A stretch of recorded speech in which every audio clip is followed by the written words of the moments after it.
Well, a very good afternoon, ladies and gentlemen. Welcome to another Flight Deck to Sim live stream today. It's the 5th of July 2020, coming in from 4 minutes past 5 here in the evening in the United Kingdom.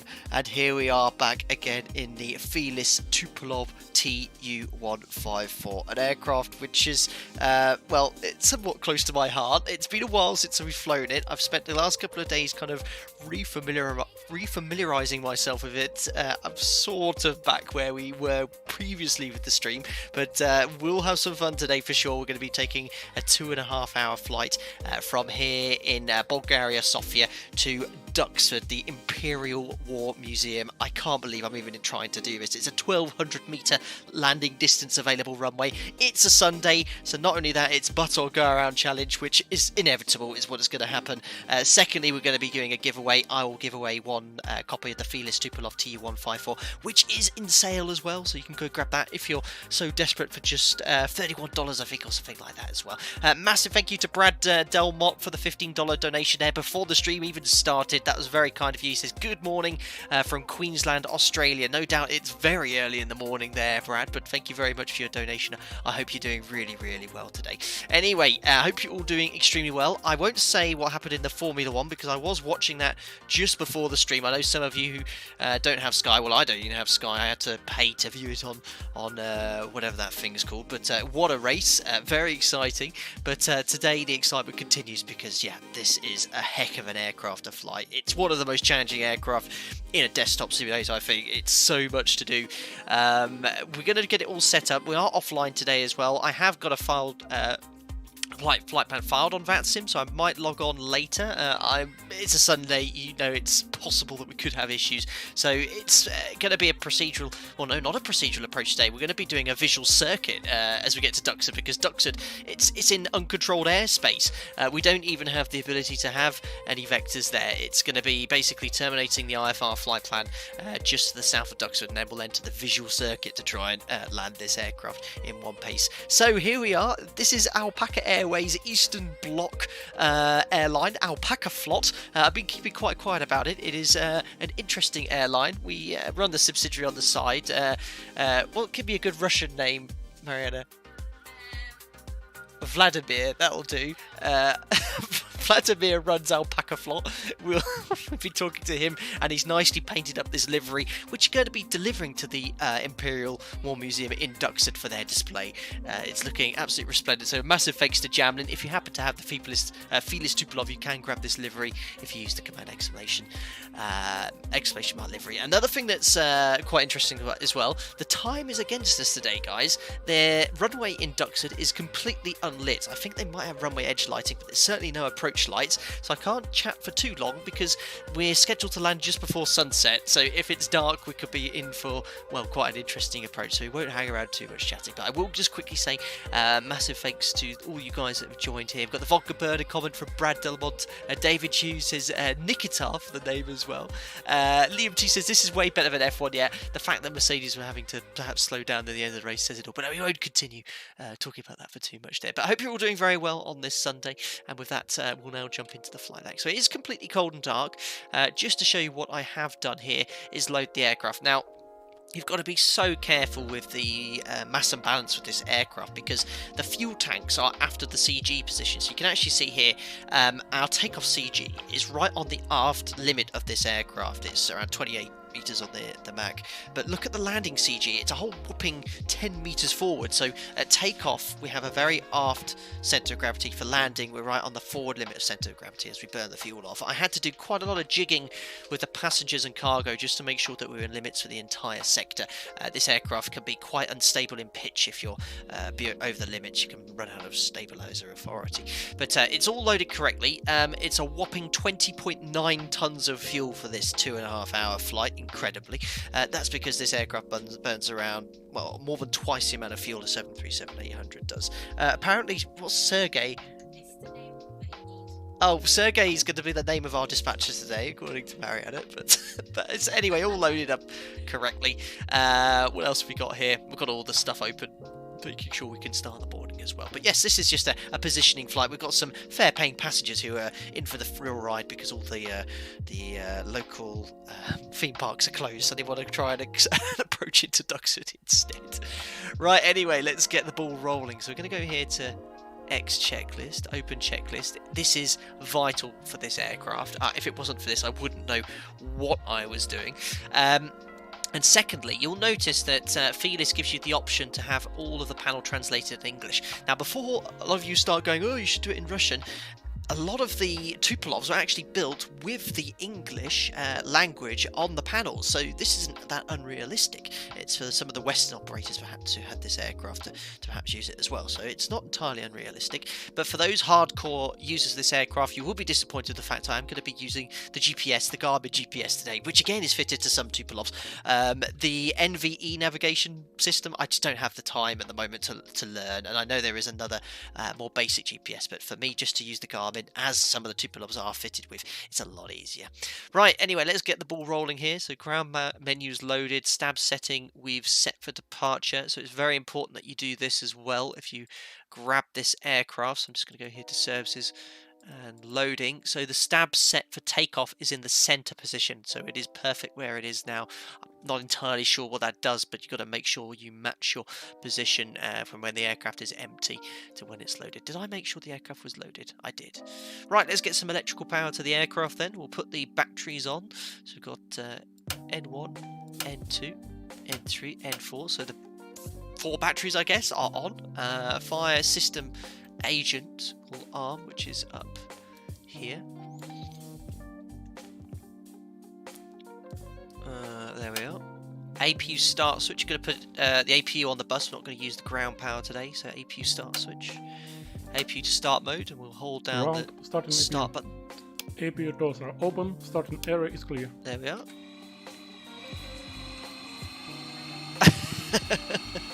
So Marianne is singing some song about the APU wheels on the bus. APU on the bus goes round. Brilliant. There's the APU starting off in the back, loud as you can hear. This has a great sound pack as well.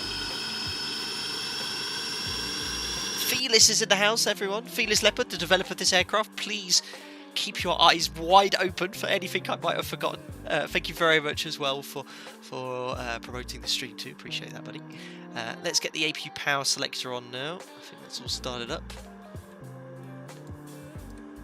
which is up here, and we can put this here to APU to see if the aircraft is actually being correctly powered. There we are, perfect. APU's now on the bus. Put a bit of the rectifiers on. Tell you what, when I'm doing this on my own, it's a lot easier to find the switches. I'm really struggling at the moment. Rectify N2. Rectify N1. That seems to be making some noise in the background there. And guys, do bear with me as well. I will try and get back to as many questions as possible later on. There we are, rectify N1 a bit. I need to make sure the switch is in the right position. There we are. PTS 250 inverter, we'll have a bit of that. No, not that switch. You have to leave the guard open as well. Nav lights on, that's down in this corner. Perfect. So, pre-flight checklist continues, so we need to do the job of the engineer here. Noel, like the Concorde, a very Russian version of Concorde. Yes, it's a huge panel here. So, electric hydraulic pumps we put on now. They don't actually stay on during flight, but you can see the systems. System 2 and 3 hydraulic system is pressurizing now. And what you need to do is then charge the emergency brake accumulator. So I'll open the bypass valve, which also pressurizes system 1. And then we hold down the accumulator charge button to pressurize the emergency brake system. Takes a little bit of a while there. It's crazy how cockpits have evolved over the years. You're right, Dirk. I mean, the job of what was, I think this took 4 people, captain, first officer, engineer, and a navigator. And now it's just the workload of 2 people, and the workload when it comes to monitoring systems and navigation is obviously considerably lower than it is in this aircraft. Perfect, so that looks like it's completely charged, so we can now close the hydraulic cross-feed valve and we'll then turn off the electric pumps. APU bleed, hold up. So, it's like turn the APU bleed on, I guess. I'll hold it up until the tick goes. There we are. Left line air mass up.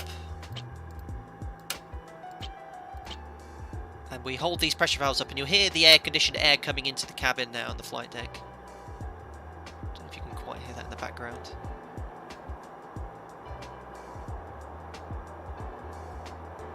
I don't know what that measurement is, that numerical value. Probably PSI or something.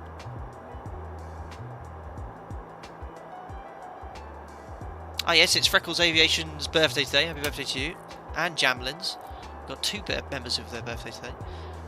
So pressure valves both up. Cabin temperature selectors, we'll put to all auto.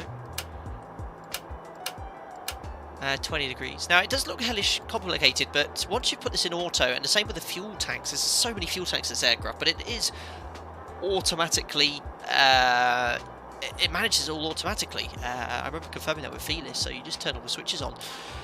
And unlike Concorde, you don't really have to move fuel around, it uses the fuel efficiently, but we'll have a look at that later.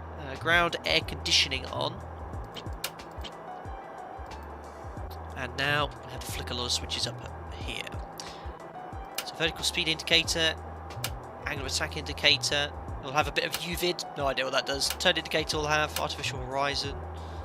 We'll close that guard there. We'll power up the attitude indicator. Autopilot flight director system, there's your Fisher-Price car horn as well. I'll find out later, usually with the attitude you have to flick it off and on again for it to work correctly. Have a bit of those. Compass power. Gyro heat not required because it's warmer than 5 degrees. We'll brief the departure, we're going to fly it conventionally as well. Weather here in Sofia is not too bad, there's a few CBs around, but it is 23 degrees Celsius, so we don't need gyro heat. Magnetic correction N1 and N2. VOR and ILS will need VOR for departure. Power up the indicated airspeed system, no heat required as well. GPS we'll have on, that's the KLM90, but we're using the Garmin today. VSI right 2. Traffic collision avoider system can go on. VBN1. Course MCP, TRA67A. RSCN not sure, it isn't required, but I always turn it on just in case it does something in the background I have no clue about. Turn this music down a bit. Oh, I didn't want to turn it off. There we are. Radio altimeter, VHF nav 1 and 2. Gyros can come on, HF radios, intercom, audio, N1, N2 for the DME, voice recorder, and we'll have a bit of VBN2 too. Again, I'd say 75% of those switches, I have no clue what I'm turning on. Doppler power. I think my seat's in the way, so I just need to zoom in a little bit here. There we are, put it to ground. NVU navigation. We're not using it, but I think it needs to be powered for the automation to work correctly. You've got your little fan look you can turn on, which I'll definitely need for most of this flight because I'll be sweating profusely. Seatbelt sign on, no smoking sign on, emergency exit lights on. We'll set up the radios, so for the SID we'll need the Sofia VOR, which is active both sides, 12.6, and we want the 350 radial here, which is set actually from when I was testing earlier, 350, and it's really important for your courses, for the VR to work correctly, you need to set it down here as well, otherwise it won't work correctly, which was already set for departure. GPS will load now. Getting the hang of using this now as well. There's our flight plan. Enter. I just want to route direct to Ogata, which is our SID. There we are. That's where our SID terminates. So we're going to fly the SID conventionally, and then we'll eventually route direct to Ogata in the GPS. So that is now set. A transponder will set to standby. It's also up here too. We'll leave the squawk at 2000. ABSU, so this is the automatic pilot. We'll put this to prepare. Nav first, needles on artificial horizon, roll channel on, pitch channel on. So there's two channels, roll and pitch. You can, it's like control wheel steering in some of the ways you can control it. You can actually disconnect the pitch and roll the aircraft and have the autopilot maintain the required pitch, or you can have the roll with the autopilot and then you can control the pitch. So it's quite a cool system. MVU power can come on as well, which is there. Oops, now this is really, really important. important. Just like in your Cessnas and your Piper Warriors, you need to align the compass and the gyro to your magnetic compass here. So the magnetic compass at the moment you can see is pointing at 190 degrees. But if you look at all the instruments, they're all over the place. We've got 300 on the HSI, 190, so that is pointing correctly. We also have a couple of compasses here. They're pointing in the correct direction as well. And there's also this funky looking fit here. You see it's all pointing in the wrong direction. So we need to align it to the compass. You need to see that prior to departure. And then around, I do it at top of climb and then 1 point in the cruise. Every hour or so, then at top of descent, I have to redo this to make sure everything is aligned. So latitude we need to set. So our latitude at the moment is 42 degrees north here in Sofia. Does the audio sound a bit like it's breaking here at the moment? It's like gaps in the audio, I don't know if you can hear it. 41, 42, hopefully that won't continue. 44, 45, 44, 43, 42, 41, 40, 41, 42. Yeah, I'm just making sure that's definitely 42, so that is set. So compass mode to magnetic, and then adjust the person. I'll try and do this quickly, but I'll try and hold this down whilst you can see what's going on in the cockpit here. So I'm holding it down. If I look here, you can see down there, look where the mouse is. See how that's twisting? I need to keep holding that down until it's aligned to the magnetic compass. There you go.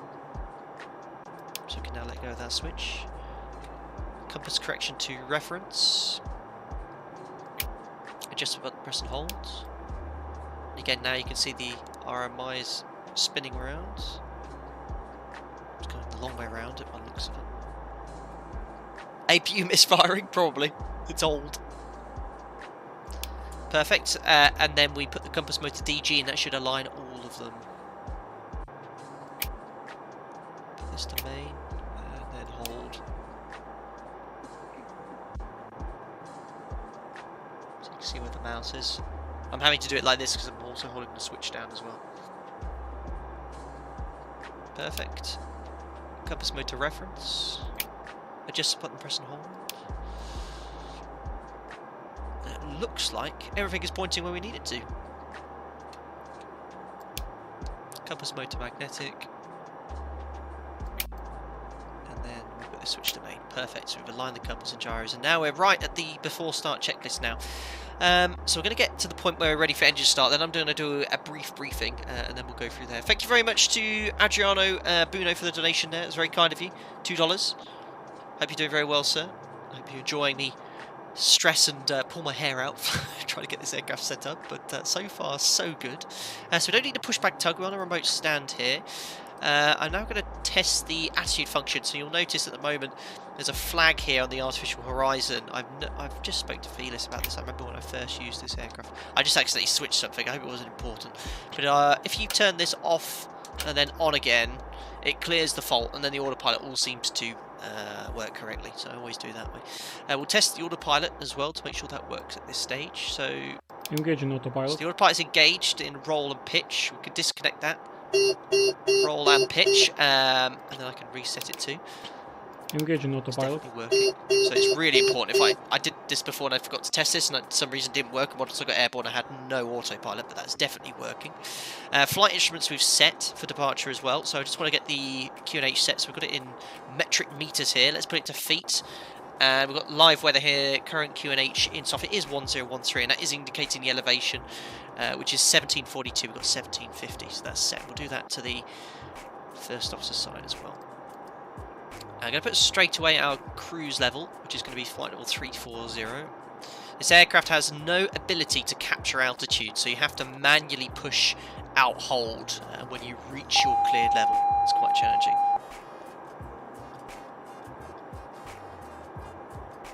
Perfect. We'll set the QNH here. Yeah, no, it's in kilometres. My goodness me. What a thing. I'm not going to set this. I'm going to leave it at 0, so that represents the elevation there. We can set that to 1013. There's a conventional altimeter based on hectopascals and feet. Look at this funky thing measuring kilometres. My goodness. Right. Flight instruments are set then. Ice detection system will turn on. PTS 250 inverter can now come off. Fuel quantity indicator on. There we are. See all the tanks here. It's very confusing. You have a flow meter here. So, oh yeah, this is really important actually. You need to tell the tanks how much fuel you have in the tank. So you can add them all up and totalize it.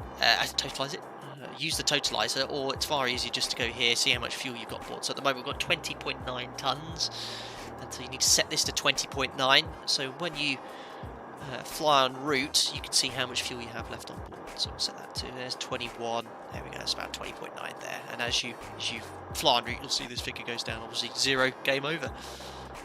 So that's on, and we set the gauge. Oh no, I didn't actually turn the fuel flow meter on, there we are. Gauge is set. Turn tank 2 and tank 3 on. Tank 4, there's no fuel in tank 4, but I was advised turn the tank on anyway. Service tanks on. Equalizer on. Fuel auto, fuel management on. And there we go. It manages it all for you. It's great. Flight recorder's up here. Power it up. 16:25 Zulu, so only 5 minutes until we're due off. All those switches are on there. And there we are, we're ready for the engine start. So it's just the beacon light comes on. So just before we do that, let's brief what we're going to do. So on stand 18 here, which is a remote stand in Sofia, we're going to taxi straight ahead. Make a left turn. We're going to go out via November, Juliet, take the second right onto Hotel. And then we're going to taxi Hotel, full length for runway 27. And then our departure date is the Ogota 5 Echo, so we're going to climb straight ahead until 2,300 feet. Now bear in mind, we're only at 1,700 feet, so as soon as we're 500 feet AGL, that's an immediate right turn, max 205 knots. So I'm going to pitch to maintain 200 knots, and I'm going to probably leave flat 15 out for that initial turn. And then we're going to continue that turn until we intercept the 350 radial to Ogota, and at some point also outbound on that radial. We are going to route direct to Ogota in the GPS and then monitor that system. Look at the high terrain as well, 10,600 feet to the south too. And that's it, nice and simple. Initial climb clearance by ATC. So our flight today, we're going to go straight up to flight level 340. That's it. I think we're ready for the engine start, guys. Don't forget as well, there's 500 of you watching. Don't forget to smash the thumbs up button. Not only today, we're going to be doing the Sunday Fun Day quiz. We'll also commit to the butter or go around challenge in Duxford. So if I don't butter it on the first approach, we will do a go around. And don't forget, there will be a giveaway after landing in Duxford where one of you has the chance to win this fantastic beast of an aircraft. Right, so I think we're ready for the engine start, ladies and gentlemen. So let's go back to that X checklist. Beacon light will turn on. Pushback tug we don't need to worry about.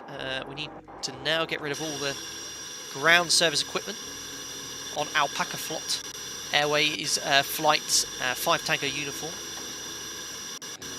Yeah, it's definitely a bit buggy, the audio. It wasn't doing that when I was testing it. Hopefully the engines will be fine.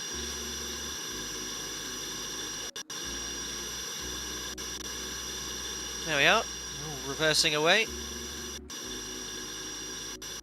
Oh, it's actually X-plane, not the aircraft.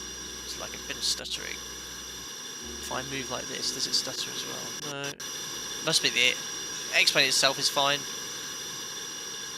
And then we'll remove the gearbox, which gets rid of all the aircraft. Cool. So parking brake we don't need to release, so here we are. Start engine number 1. So ground air conditioning, we need to move the switch to off. Where are you? There we are. Engine fire, firewall valves on, they're here. Engine pressure valves both down, so this is like turning, I think, the APU bleed off, so you have increased pressurization for engine start.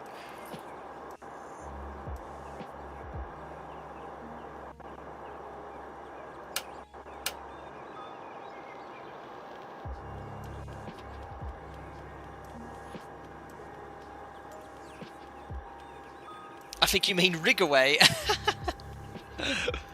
It's all innocent stuff, Brett. It was last week, in fact, or the second time someone won a prize. It was incredibly coincidental, but we have made some changes to hopefully prevent that from happening. Engine instrument switches all on. Engine start panel open. And fuel cutoff handles on. I love these massive clunky handles. Just like the big red valves you get in the Cessna. There we are. Don't pull those levers down when you're in the cruise. There we are. Starter main switch on. Start mode to start. Ground, check before start. And you see the air pressure Block building removed, for the doors and hatches engine start, closed, which is from the grounding, APU. cups and tail rod removed, ready for start. There we also have at least 35 cubic centimeters of air pressure. Engine start number 1, and then we just push the start button. We'll go straight outside for this. Clear the engines. Starting engine 1. Fingers crossed it's all worked. Got it. Starting 1. I don't like the fact that the audio is clicking away a lot.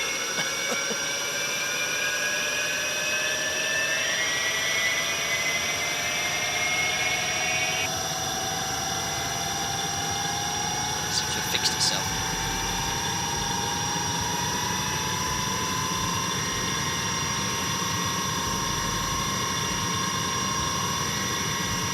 There we are, so that looks like that's a good start. We'll now monitor engine number 3, and we need to put the generator on the bus now. So before we do that, we need to switch the generator to 1, and we'll move it to the check position. Make sure we have the hertz, voltage, and amperage, or the volts and hertz, and then we can check that's fine, and we can put it on the bus. There we are. Engine number 1 bleed air can now come on as well. Simple as that, guys. Start engine 2 and 3 now. So engine selector number 2. Push the start button. Starting engine 2. And you'll monitor the Got it. gauges here. So Starting you have, I think it's like N1 and N2 gauges here.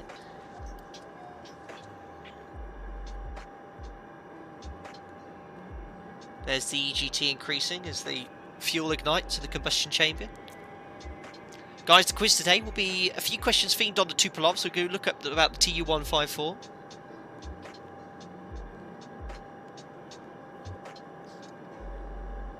So that's number 2 engines all stabilised. I don't know if it's quite as quick as that in real life, but EGT's decreasing now. We'll check now generator number 2. Looks good. We're going to put it on the bus. Perfect. Engine select number 3. Engine start, press. Starting engine 3. Starting 3.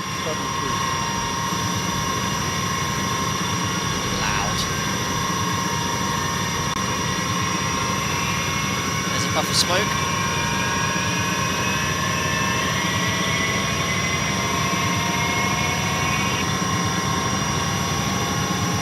It's worked. It's loud out there. Felis, in Soviet aircraft, N1 and N2 is kind of opposite that you used to be on Western aircraft. Needle 1 is for high pressure turbine, 2 is low pressure. Interesting.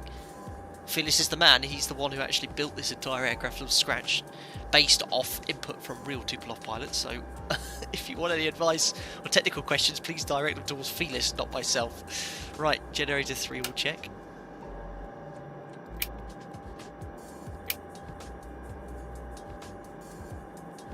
That looks good, and then we'll put it on the bus. Generator is connected to the main bus. Perfect. Turn on systems. Ground. Engines running. Flight controls checked. Switch to visual control. So bleed air 3 can come on now. Disconnecting. Have a good flight. Stopwatch we then turn on, but we'll only use that for departure. Engine select mode off. Crank off. Close the engine start panel. There we go. So after start flow we can now do. APU power selector off. APU bleed we can now hold down.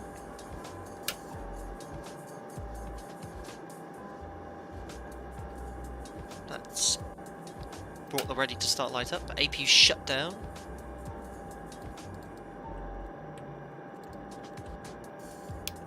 There we are. You can hear it powering down. Put this to crank as well. APU start switched off. And now we can turn the engine to bleed air on. Cabin pressurization is down here. I have never touched it. I just leave it to whatever it's set. So 650 inches of mercury, and then the pressure differentials on 0.6. We can now provide conditioned air for the cabin. We move these pressure valves up. We're getting there, guys. Uh-oh, Felis says, oh, you never open engine 2 bleed for the APU running. They use the same pipe and you can burn out the APU by doing so. Sort of like the 737, Felis. I mean, if you've got the engine bleed on and the APU bleed on as well, and you add thrust, you can backfire the APU bleed, so you can damage it. So I guess that's the same principle.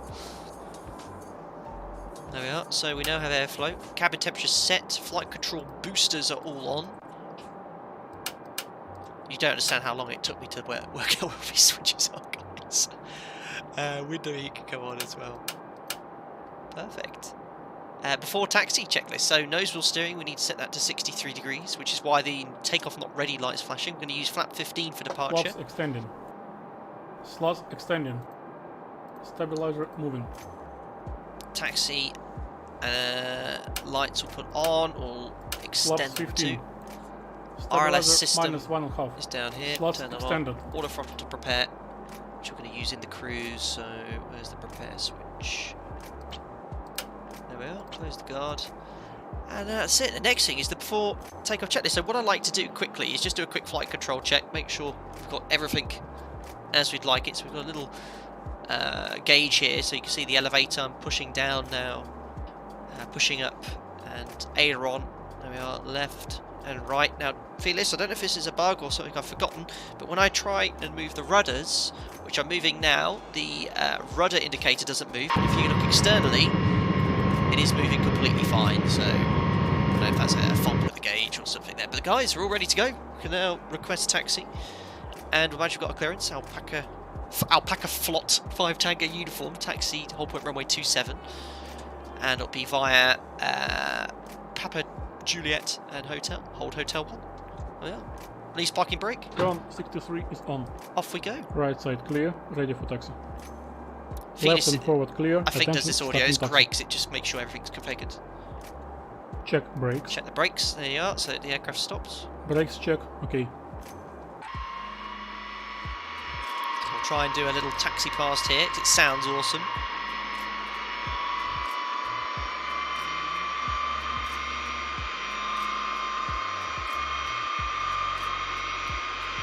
Going over 1,000 nautical miles today in this aircraft, longest flight I've done in this bird.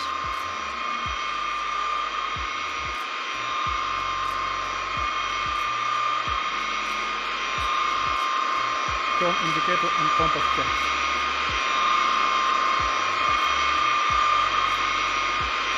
There's my wheel skinning because I'm opening on the taxiway. What a beast, eh?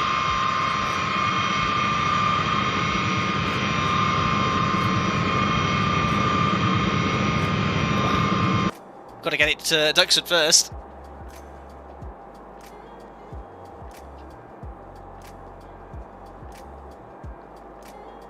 Thanks a lot again, Jamlin, for making this fantastic livery. And as Jamlin's saying, 575 people watching and only 27 likes. Come on, everyone, smash that thumbs up. Yes, you're watching a Western man try to fly an Eastern aircraft. This is the third ever stream we've done in this aircraft. And if I pop on that simulator as well through London, as I said, I have filed a flight plan. But the routing isn't too much ATC. And for Duxford, like I said, we're going to be doing a visual circuit today. I can't believe I've never done a visual circuit in any stream in any commercial airline. The first time I'm doing it in is in a Tupolev TU-154. Crazy.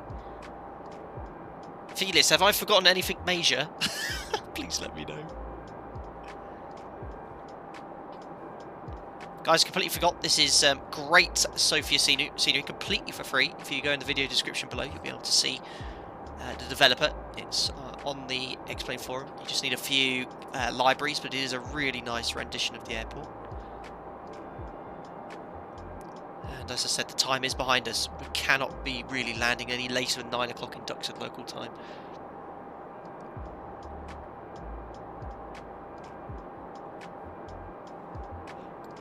Anyways, nothing blurring at me.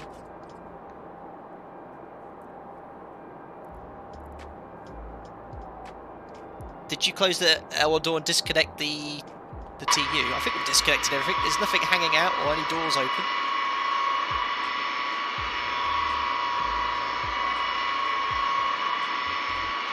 So far, so good.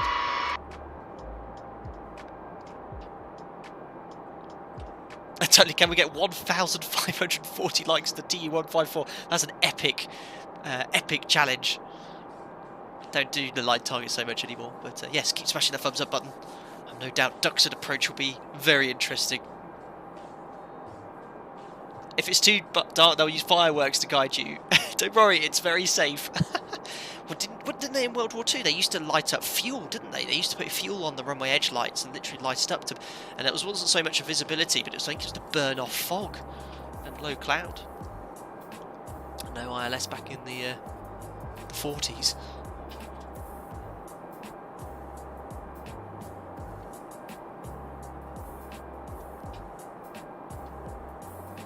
So a couple of really important gauges I want to bring to your attention in flight. This is the angle of attack indicator. If you go into the red area, you're about to exceed the maximum or critical angle of attack, so you'll stall. I'm not sure what the right gauge is, but I've noticed if you pitch up aggressively, you can easily stall. And this aircraft, once you're stalled, very difficult to recover from with the T-tail, where the position is. I've done it as a practice. I can't recover. I just tried, but I can't do it. So the idea is don't stall. Prevention is better than the cure. It was called Fido. The 3 RF stations had it during World War II. Yeah, I was in Rob. I remember reading about it a long time ago. I'll help Felis here. Reset your G-load and AOA gauge. How do I reset it? Ah, okay.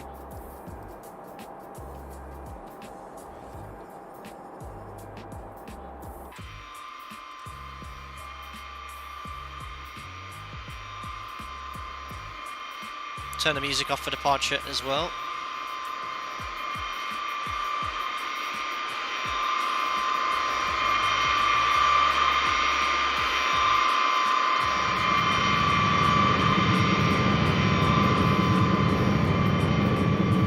Super heavy as well. I think we're about 80 tons, but this aircraft is incredibly powerful. It has so much performance. Morov, remember to land with the buckets extended now. This is a good one I'd like to know, because we're going to do the butter or go around challenge into Duxford, which is inevitably going to mean we're going around. Unlike the 737 or any commercial airline with reverser, the reverser sleeves, you have to commit to going around once to stopping once you've selected it. I can't commit to using the buckets on the first approach if I have to go around, because it's a Sunday special stream. So on the first approach, I'll probably hold off using the buckets unless I manage to not butter it, or I managed to butter it first time.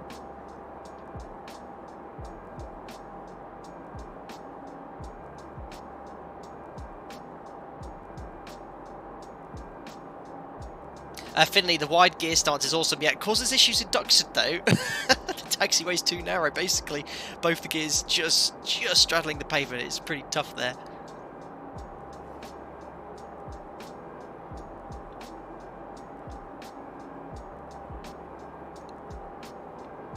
There we are, approaching the whole point. So I hope you're happy with the departure. Okay, I'll give you a little brief before takeoff checklist. So configuration, takeoff not ready. As soon as we put that switch to 10 degrees, it should be. Flaps are set. We've got 15 degrees for departure. Stab trim set for departure as well. We're going to be climbing straight ahead till 2,300 feet, so just 500 feet AGL. Make an immediate right turn. We'll intercept the 350 radial from the Sofia VOR to Okata, going straight up to our cruise flight level, which is 340. But I'm just going to bring it to a stop at the whole point here.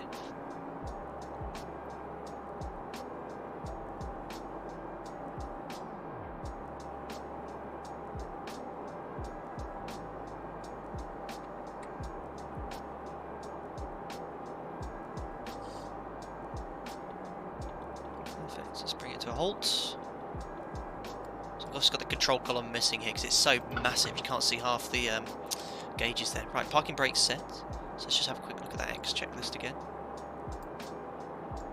So light power to landing. Signal lights come on. What's this switch here? Pitot system. Pitot heat can come on as well. RLS system Meteo, so this is the weather radar, I believe. Switches on, there we are. That starts scanning away. Transponder to TARA. And I always put this to A. I think it's the same. Flight stopwatch red, so yeah, to keep you all happy, I will start the timer. It works quite well. You've got the red one here, which you have an elapsed timer here, and then we've got the chronometer too. And then we'll put the nose wheel steering to 10 degrees, so I'll imagine we've got our line-up clearance. So here these engines, look at it, it's like an absolute Christmas tree. Unbelievable. Right, release the brake. And I'll turn the music off in the background. There we are. So it's just going to be us and the Tupolev. She's heavy. She's very slow to accelerate. There's a lot of thrust to put on.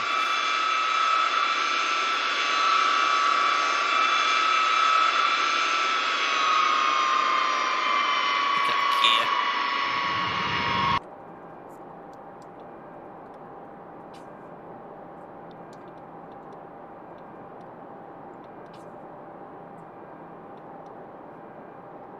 Right, let's line her up.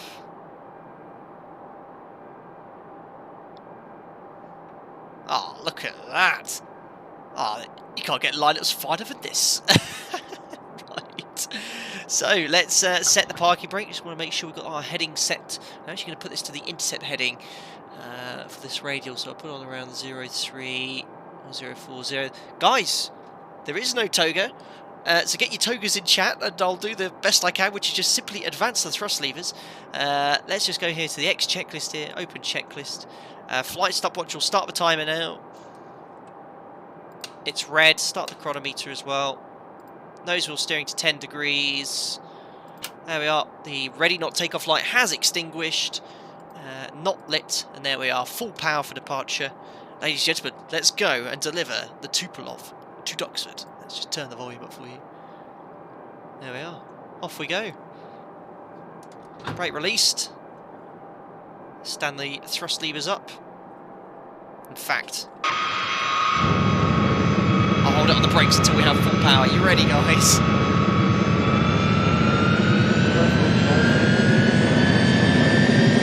There we are.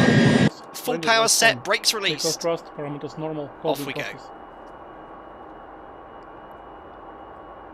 So the airspeed indicator is all in kilometres here. We do have knots on the inner circle. Speed alive. Checked.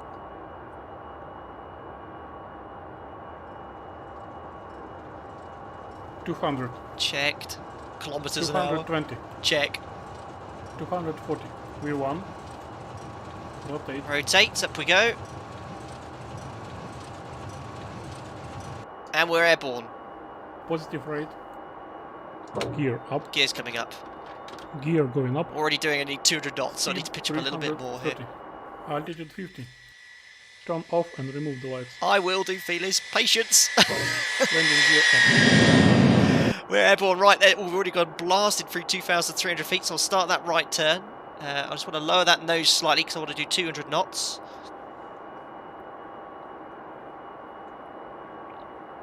I think my roll rate's a little bit high. There we are, there's 200 knots now, so I'll start pitching up to maintain 200. Speed 360. Flaps up. Just going to hold on for a second there, Felis, until the turn's complete, so I don't stall. And I'm just going to trim Pressure it. 10, 13, set. Perfect. So just to show you our departure here. So on that right turn, don't worry about it overcutting, that's just the way it is, but we're going to go on that heading to intercept the 350 radial, and I just need to make sure I've got VOR1 selected here. There we are. I'll now select flaps up. Retracting. I'm going to lower the nose. We're going to reduce a bit of power as well, it's about 90%. And accelerate to 250 knots now. Trimming nose down.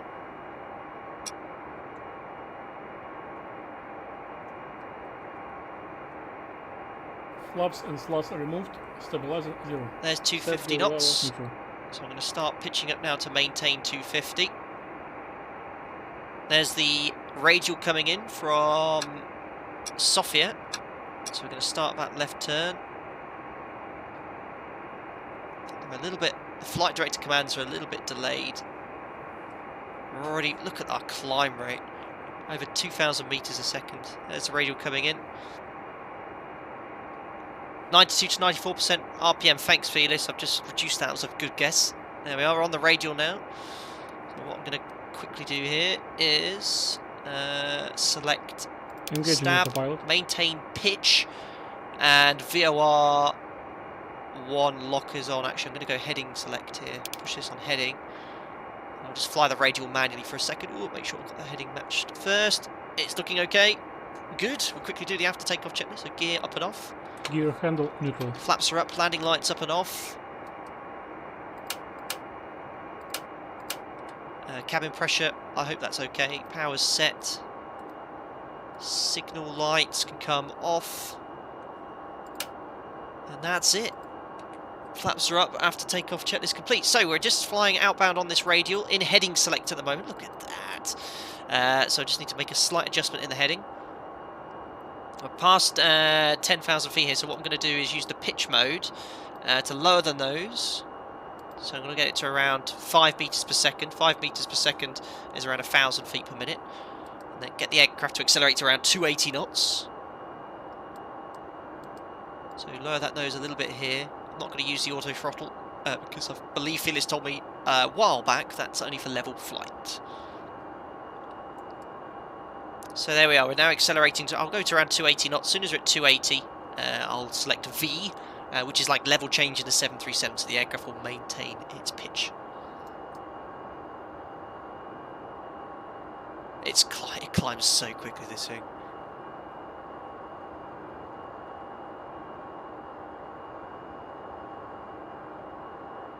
There we are, there's 280, select V.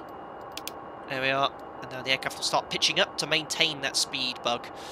And now we can update the GPS. So, direct to Ogata, enter. Flick this switch to GPS, and then select this to NVU. And now the aircraft is following the GPS navigation. There we are. Easy as that. Easy as that.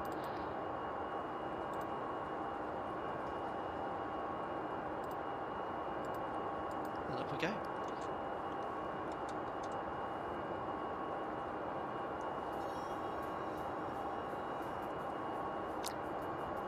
Felis, there are tables for fast climb, economic climb. You know, where I don't Felis. Are they in here somewhere? I know you've put lots of tables everywhere.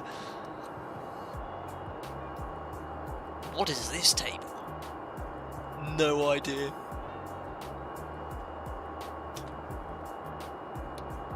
Love this aircraft. What a challenge. And I hadn't flown it for 3 months. When I jumped and fired it up a couple of days ago, I was back to square one. I just watched back the previous stream, did a test flight. Actually, a lot of things came back quite quickly. And I'll try and talk you through, as I am, most of it, what I'm doing here. But once you've got the automation in like this, it's okay. But just bear in mind, it won't automatically capture the altitude. So you have to reduce that rate of climb manually.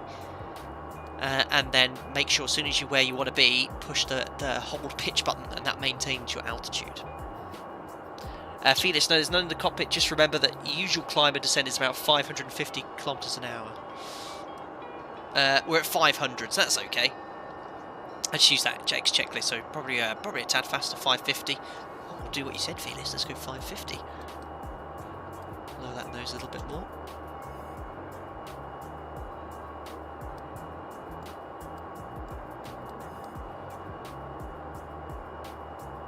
Get it to 550 kilometers, so almost level.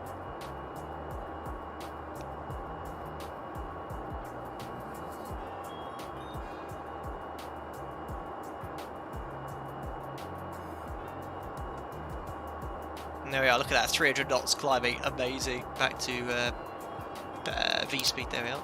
Cool. Just make sure we're definitely following the flight plan routing. There we are. 11 seconds until Ogata. Perfect.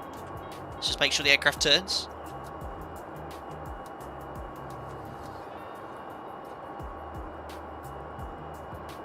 We're doing Mach decimal 0.6. Oh, where are we going? Left turn. There we are. It's working.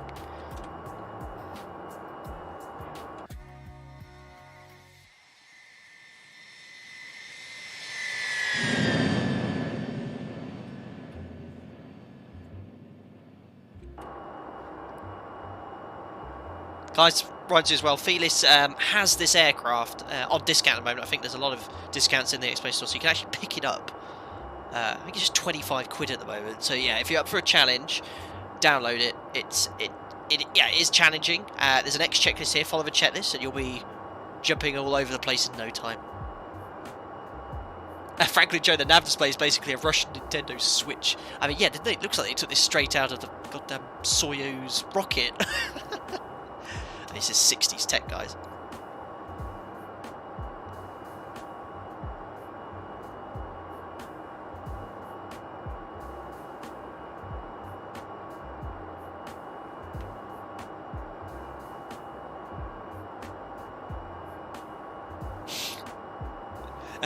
My brain hurts just looking at this. Yeah, it's alright. Just have to know what you're looking for. Oh, that reminds me, I forgot to switch this to nautical miles for the DME.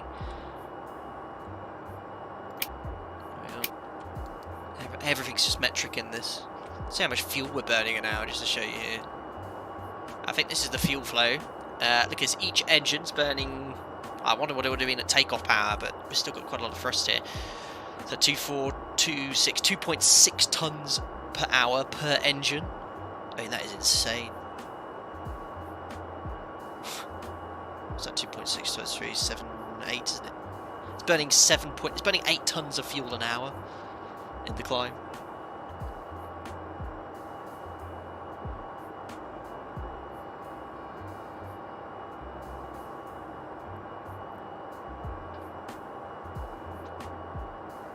Oh guys, I forgot to mention, during the quiz today, we now have quiz sound effects. So if you get an answer correct, I'm going to give you a dingle. Give them a dingle. I've got quiz sound effects now for correct answers. Or if I see someone give me an incorrect one, we'll go from there. Ah, someone has activated my first ever... You're attempting to land on a too short, unlit and uncontrolled runway with an unfamiliar aircraft. Would you like a job? Thank you very much to Llama International Airlines Human Resources. He's just come in with a £5 donation saying you're attempting to land on a too short, unlit and uncontrolled runway with an unfamiliar aircraft. Would you like a job? Absolutely sensational. Thank you very much, Llama International Airlines Human Resources, coming in with a generous donation there. I hope you're doing very well. I think I know who you might be, but thank you very much. And of course, I cannot give you any more credit in that, because I don't really want anyone flying with our international airlines, but appreciate your donation. I like the competition we have, and good luck with you. I did see your rip-off Llama Flot, where you were flying, what was that Russian biplane, the world's largest biplane? I think that's their fleet. Unbelievable. Zulu 1, runway's only 1,400 metres. Yeah, well, it's around 1,500, but the landing distance available, because of the displaced threshold, is just 1,200 metres. I mean, that is just... it's just a no. It's just ridiculous. I've practiced this approach, as you can imagine. First attempt, my landing rate was 600 feet per minute, and I went off the end of the runway. Second approach, I managed around a -200, but I went off the runway. The third approach, I went through the lampposts on the motorway, the M11, landed quite hard, and I managed to stop with around 200 metres to spare with full brakes, full reverse. So yeah, we'll see. And it's butter or go around. I've got a butter on the first one, so it's not the sort of runway I could go for that butter, because I'll be just eating up every single metre as I try and stretch out that glide for your streaming satisfaction.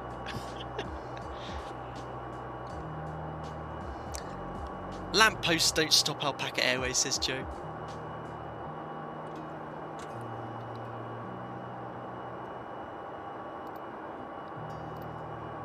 But we are climbing like the proverbial bat out of hell.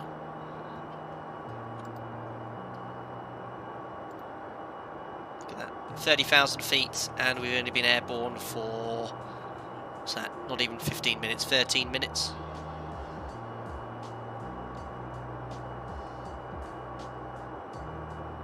So flight's around 2 hours 50 on the flight plan, but we're going to absolutely pedal to the metal here. We're going to go back Mach decimal 8.5, because, as I mentioned, I didn't realise when I planned this stream with the time that we'll be quite close to sunset, so I'm actually going to speed up a little bit. So we're going to go about Mach decimal 8.485. We're already doing Mach decimal 8.0 now.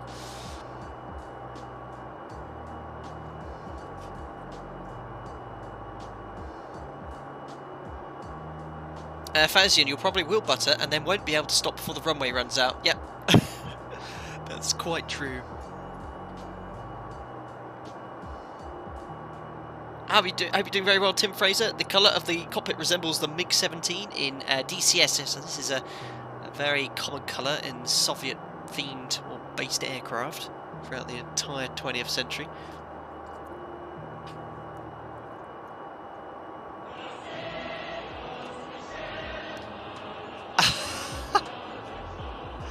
Thank you very much, Llama Airways lawyer. He's just donated £1. He says, after a long chat with Lizzie and a lengthy investigation, it is proven Alpaca Airways are copying the superior Llama Airways by doing a dangerous landing at an old airfield. I like your style. I don't know who these people are half the time. Thank you very much, Llama Airways lawyer, for the £1 donation. Unbelievable.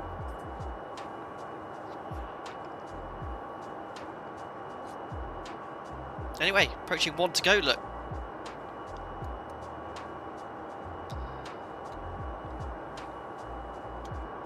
And we're already doing Mach decimal 84. We're already past MMO in the 737.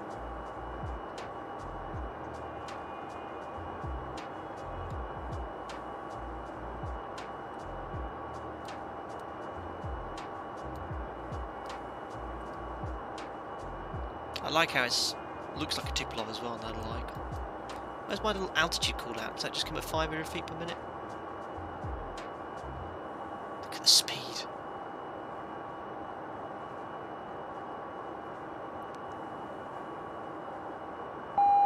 There we are, there's the altitude warning. So we need to now, I'm going to go to descent here. Start lowering the nose manually. Just take a bit of thrust off because I don't want to start accelerating beyond decimal 85.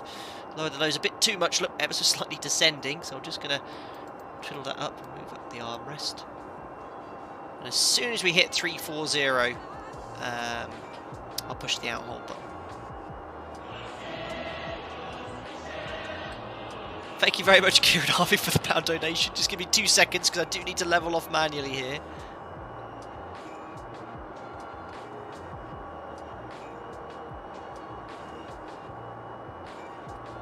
Nearly there, buddy.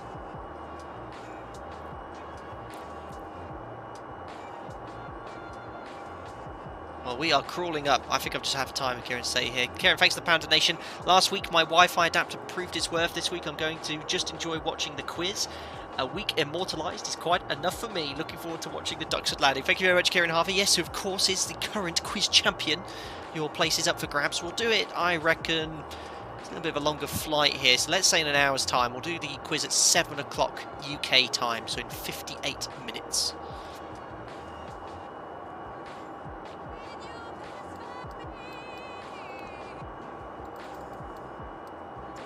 Just trickle on up here. Get ready to push. Hold pitch. There we are. Pitch hold. Water throttle can now come in. Auto throttle enabled. We're going to maintain. Well, it's a little bit quick. Decimal 85. I don't want to use all my fuel up. I'll just lower it a tad. There we go. And there we are. We made it. Flight level 340. We're at top of climb in Tupolev over Bulgaria. Amazing.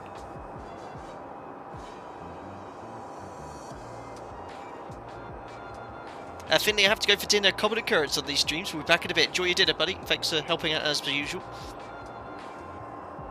Captain Boz says hello, Flight Sim. Hello to you. There we are. So we'll stabilise the speed here, doing about Mach decimal 8384.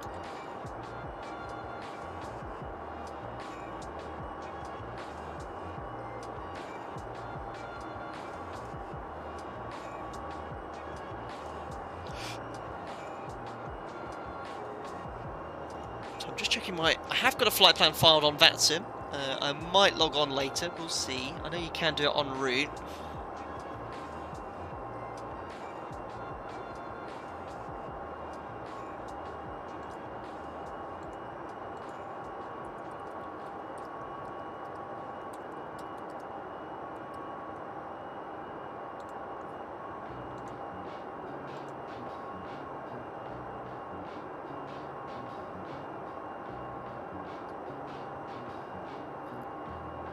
SN1316, the runway at Duxford used to be longer before they built the M11. Yeah, someone told me that. I think they dropped me a message on Instagram to explain. See where we are.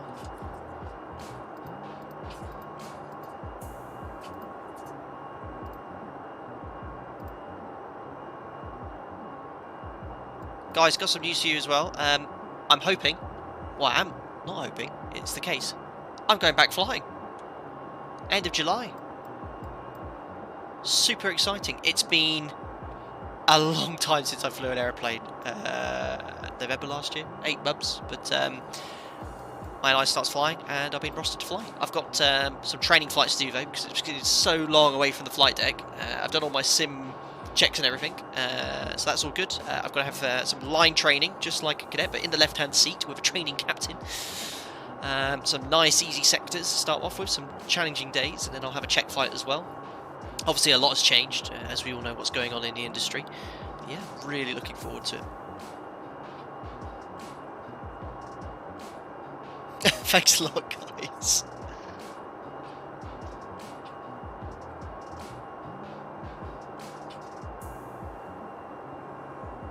And obviously all my thoughts with people, you know, the industry is in turmoil at the moment, and is many other jobs and positions there, so my thoughts are obviously with all these people as well. I'm very, very lucky to be still with a job at the moment and have the chance to go flying. If you're in your flight training as well, I know a lot of viewers are, you know, good luck with everything, and there's hope for any second waves.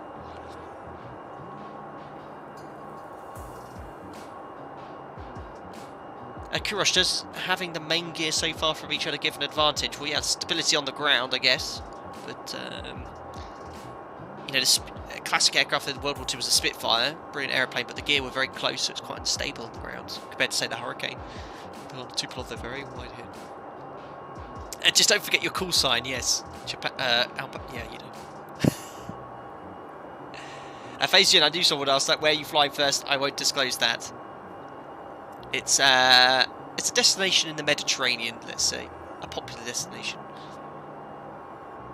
But I will probably, the week before I go flying, I'll probably cut off from the streams for a while, because I want to really refiner what? Japalpaca.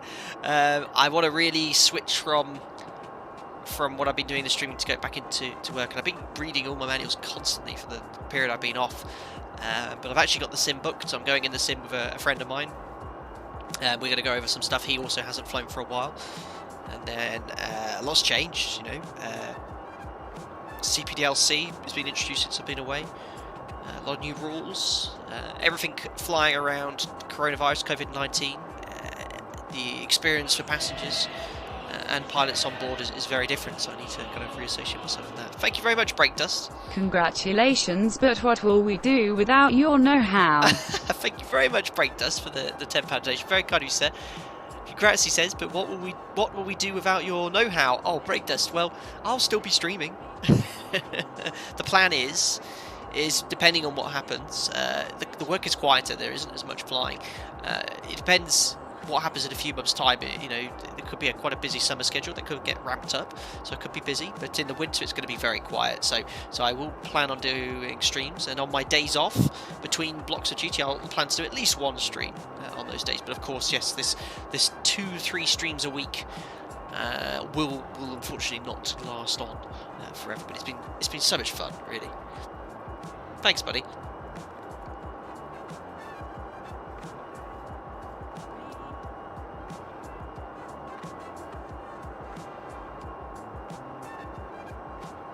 Alpaca ski. Like that, Daniel Smith. Actually, Daniel Smith, one of our young members, I think it was actually his originator for the whole alpaca. So I always have to give credit for Dan for that. Matty Aviation, have you ever flown to Israel? I haven't. Quiz soon. The quiz is going to be in around 50 minutes time.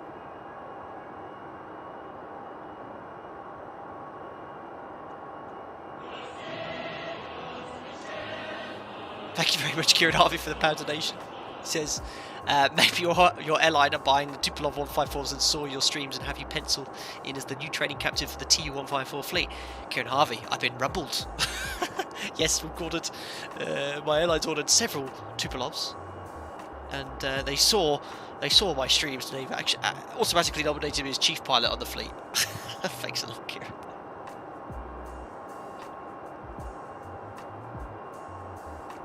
SM1316, if you're flying on a Sunday when you go back, make sure you don't do the butt or go around challenge.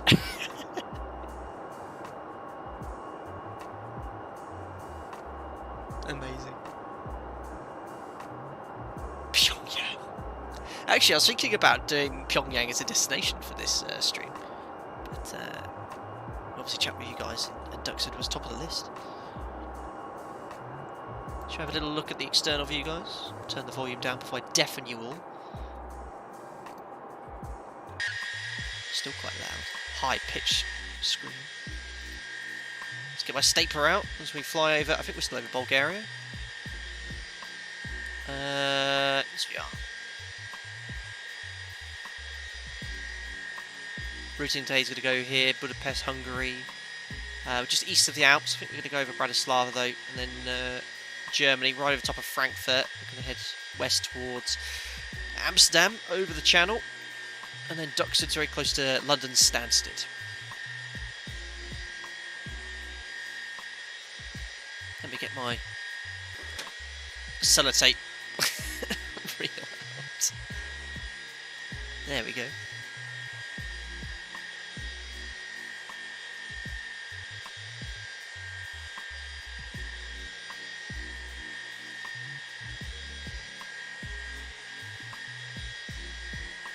Clashing on the XD, what's the route? There we go, I just showed you.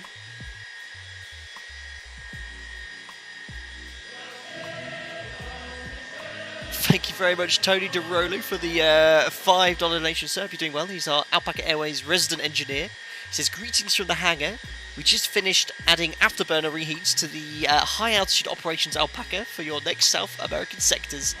Thank you very much, Tony DeRola. Yes, you might have got my memo about the issues we're having with the high density altitude there. I'm glad you fitted the afterburners to our aircraft, and looking forward to using them ASAP.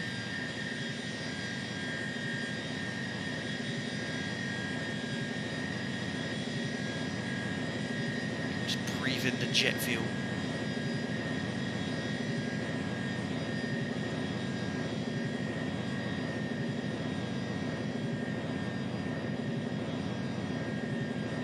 Gonzalo, you don't like Russian planes? Gutted.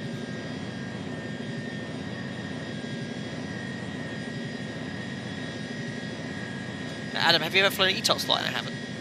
David Hughes, Concorde at 50k, that's the plan.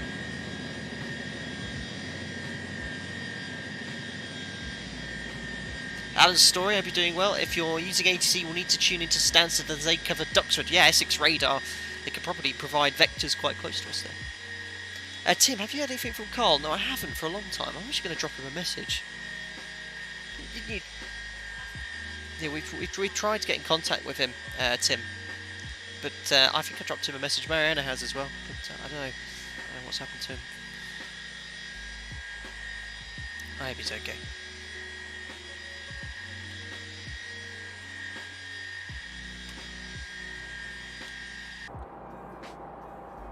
Cool.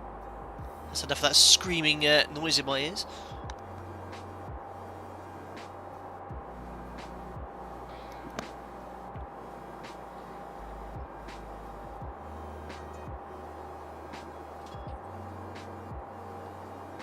How many hours this aircraft will last? I mean, they're still flying around today, I believe, and they were mostly built in the 60s and 70s. We'll have a little look around anyway. Let's have a bit of a glance. Left-hand side, I think some of these switches are modelled, but let's do the radio. You got your windshield wipers here, oxygen masks. I mean, it's in many ways similar to a Western jet. There's your tiller. Two radar screens. Oh, I forgot to turn on the terrain. Oh, Felis, how do I turn on that game again? I've forgotten. Please remind me, Felis. I want to play some Pong again, or whatever it's called. Where's the weather radar? Here's the autopilot kind of what systems engaged. We've got hold attitude. NVU is the GPS. I'm not using the NVU navigation, but it's linked to GPS, so when I have GPS on, it says NVU. Autothrottle's on. Clock, rate of climb and descent in meters per second. Nice rule of thumb with the meters per second is every 5 meters per second is 1,000 feet. So if you want to do 2,000 feet per minute, you want to be doing 10 meters per second.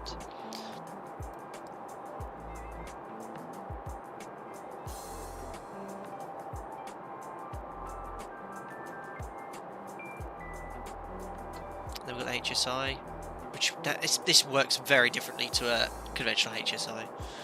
And the NVU, you need to set the courses up here as well for it to work correctly. Otherwise you are in trouble. Emergency brakes, yaw and roller neutral. This is an awesome, I really like this instrument because it shows you where you are in relation to looking at north. Thank you very much, Icefire, for the $5 donation. He says, engine fire memory items. Are you going to keep doing this? Who was this last stream? Well, I guess for the 737, because I have no clue otherwise. So, engine fire would be, there's a fire warning, engine separation or something at normal. It's the same as the engine severe damage or separation checklist. Auto throttle, disengage, thrust lever, confirm the engine close, engine start lever, confirm cut off, pull the related engine fire switch, and then if the engine fire switch stays illuminated, rotate the bottle, hold it there for a second. If after 30 seconds the fire has not been extinguished, rotate to use the second bottle, and hopefully that extinguishes the fire. It does in the simulator anyway. Makes a lot of ice fire. I have to do that quickly, edges on fire, but yes, you obviously be done with PF and PM at the same time. Thanks, Icefire. Next.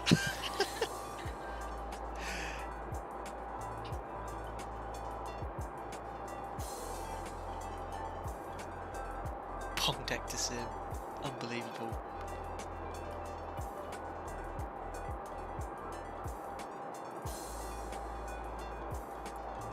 Let's have a look around then, as I said. Radar here. N1 for the engines, is obviously on the engineer's panel too. Position of the stabilizer and elevator. Flat position, gear, speed in knots and kilometers per hour. Thank goodness it's in knots as well. We've got a radio altimeter in meters, an altimeter in meters and kilometers. There you go. Look, we just picked up a VOR, which is why that is decreasing. We're definitely on our GPS route, which is good. This is the fuel totalizer, so you can see exactly how much fuel we have in 10,000s of kilos. So we've got just over 16 tons of fuel on board, which is updated from the engineer's panel too. 3 thrust levers, autopilot, auto throttle, weather radar system here, map angle. I think that's to do with the NVU navigation. You can navigate using this. It's quite a lot of workload, but apparently it works quite easily. I do at one point want to learn how to use this system, but using GPS is pretty cool. And obviously, yeah, where do you even start with this? APU, electrics, fire protection, icing, air conditioning, fuel, engine. Yeah. Why does this? This sounds like Zelda. Who here played Zelda on the Game Boy? That's what this song sounds like. Have a look around the cabin. I'm guessing Tiet is toilet. It's my best Russian. There we are. I dare say it's a little bit louder. Oh, it would seem we have Belavia's head seat rest covers. I forgot to change those.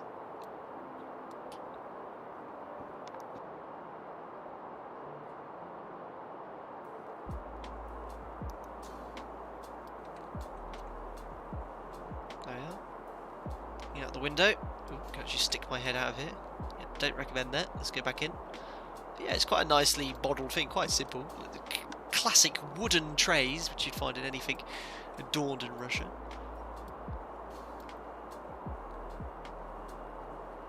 Sound like the same layout like the 757 mid cabin here.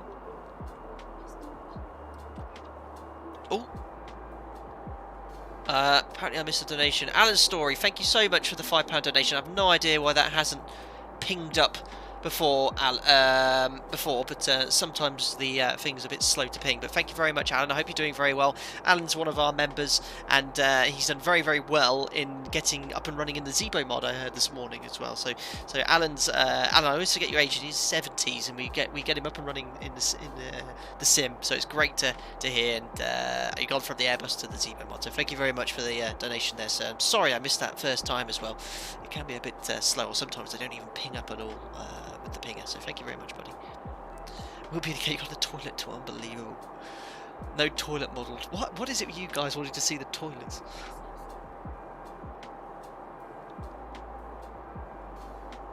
Mac Ed K, have you been to an air show at Duxford? I have, and I have been to the Flying Legends air show. And in fact, I've flown to Duxford lots when I was doing my hour building in my PPL 10 years ago. So actually, one of my last flights I did is before I started working for the airlines. I did a flight to Duxford and back from my home airfield. It was one of the last ever flights I did with my single engine piston rating. But yeah, probably been there a dozen times. The museum twice. I'd say I've been there over 20 times. In fact, when we picked up your parents from Stansted, didn't we? We took them around Duxford, which is really cool. It's one of the best museums in the world. It's so cool. Burak, Alan's story is our inspiration. He is Burak. He's got in the story he told us as well. Burak, 100% agree. What a guy. Felis, I don't make toilets for a long time in my projects. How am I doing, Felis? Out of 10.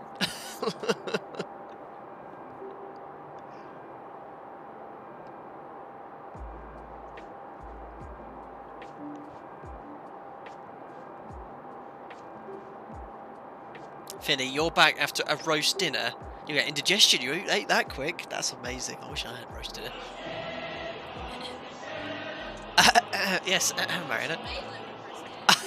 Thanks a lot, Daniel F, for the $5. That's very kind of you, sir. Thanks to the stream captain and for all the streams during lockdown. It's great to see the Tupolev. Oh yeah, Tupolev again.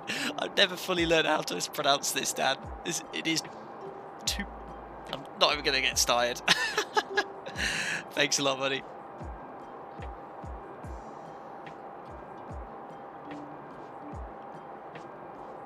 Harry Ancliffe, what is the longest flight on the 737? 5.5 hours, really? 6.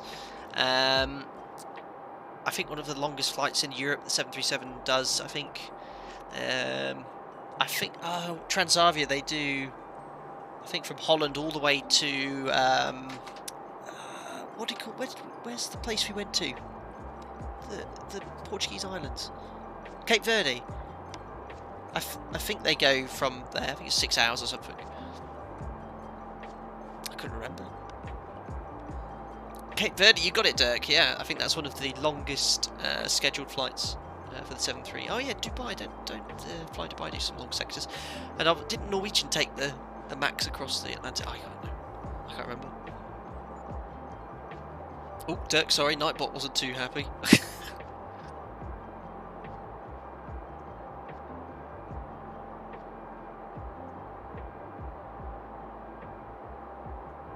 Craig Scott, it's missing the bed curtain over the door. Amazing. Oh, here we go. Freckles Aviation, thank you very much for the day. She says, did I hear you mutter next? Go on then. Loss of thrust on both engines checklist. Unbelievable. Right, so if both engines have loss of thrust or the fail alert shows, its engine start switches both to flight, engine start levers both to cut off. When the EGT decreases, engine start levers, you put them to idle detent. If the EGT reaches the limit or there's no increase in EGT after 30 seconds, engine start lever on an engine that hasn't started recovering, you move that thrust lever to idle detent, to cut off, then back to idle detent. Make sure you confirm it, keep doing it, and hopefully the engine will restart. That's the memory item part of that. Cheers. In your face, Freckles. I don't like this. I don't like this because not, the memory items I need to rattle off. Unbelievable. No more I don't want any Tupolev memory items.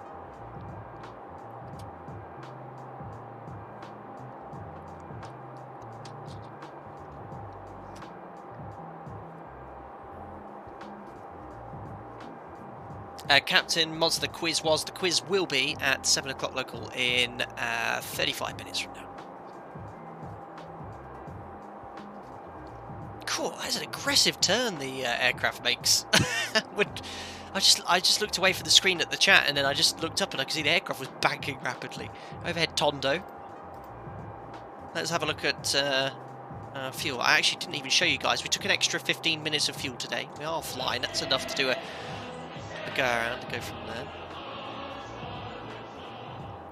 Thanks a lot, Carl. He says, next question, what are the memory items for my Skybox has stopped recording new shows to the planet? Any ideas? Yeah, turn it off and on again at the wall, Carl. Memory items complete. Thanks, buddy.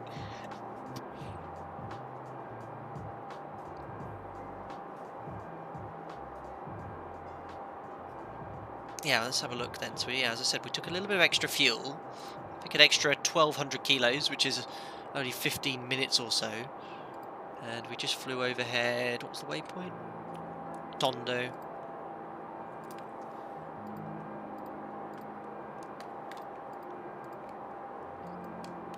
We are Tondo, so we should be in airborne for 37 minutes. We've been airborne now for 38 minutes. Perfect. We should have 14.1 tons. We took an extra 1,200 kilos, so we should have 15.1 tons of fuel on board. And we have tad over that, 16 maybe, so it's around 800 kilos off. Yeah, the fuel burn, I guess, is matching the real aircraft, or it certainly matches the operational flight plan. Perfect.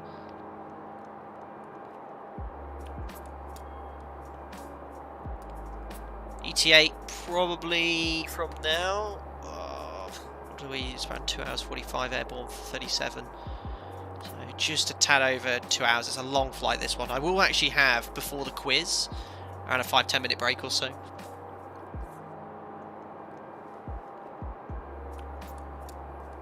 Adam, is it true that pilots can listen to the radio by tuning ADF frequencies? Correct.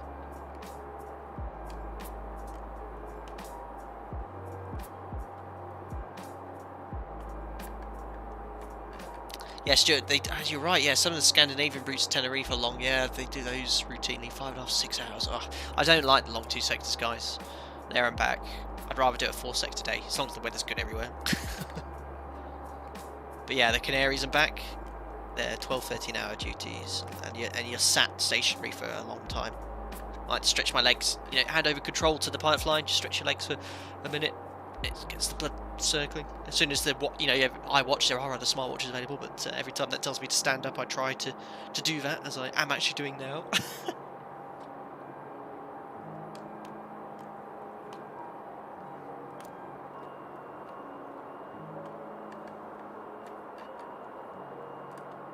Very quiet, this Tupolev.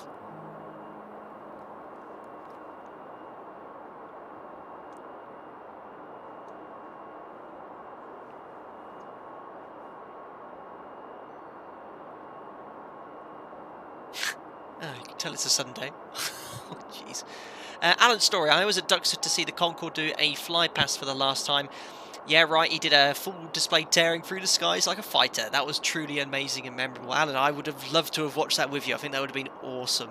And I think the Concorde at Duxford is the fastest ever Concorde. I think they broke the speed record or something. I don't know what speed they reached. Was it Mach decimal 2.3 or something like that? Incredible machine, and obviously, yeah, in Duxford you can go walk through the cabin. It's fantastic. I love that museum. And it's got an awesome collection of US aircraft as well. SR71 U2s there. They've got a TSR2 there as well. The government bodge job idea wasn't the 50s and 60s to make a supersonic nuclear bomber. And it cost the government billions.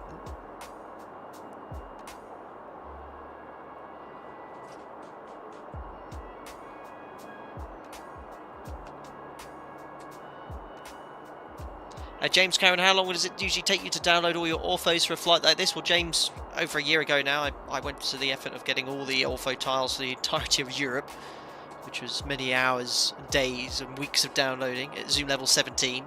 So Europe's pretty much covered. But generally now I use zoom level 16 tiles. If I was to go on a 2-hour flight, download the tiles at zoom level 16, it'll be done overnight, obviously based on your internet speed. I don't have the quickest internet speed here. It's good enough for streaming. And I can download a gigabyte about every 2 or 3 minutes. It's quick enough, but yeah, 50 tiles I'd say be done overnight typically.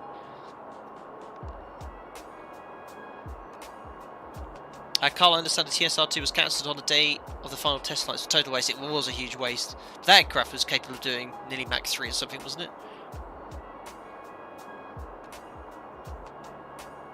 Are you on vaccine today? No, offline today. Just for 2 reasons. We've got some intel of potential issues, and secondly, the airport we're flying to is an uncontrolled airfield, so I'm going to be doing a visual circuit, so I don't really need it.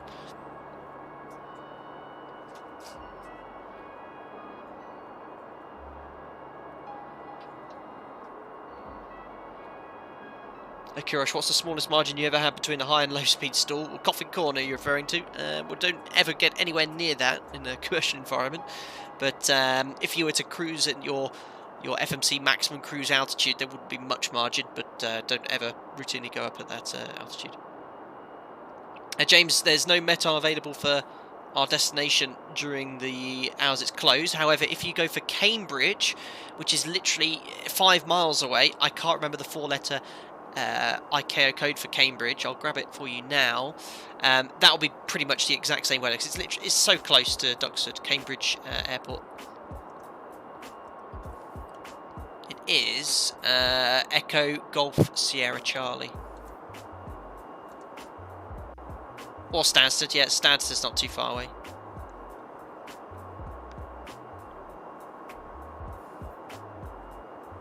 Aviation for you, have you covered the whole flight with Orpho? I have. Entire sector.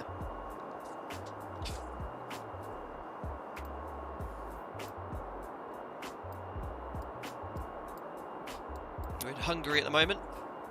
And on the left there is the town of Kaposvar. See if we can see it. I guess that's it. Seeing there's a runway over the cloud. Thank you very much, Will Beauty, for the band. He says, here we go. I'm going to read it first before I say it out with this guy. Okay, Will Beauty says, a neutron walks into a bar and asks the bartender how much for a drink. Bartender replies, for you, no charge. Wait, where's my new soundboard? I think I've got a soundboard response to that.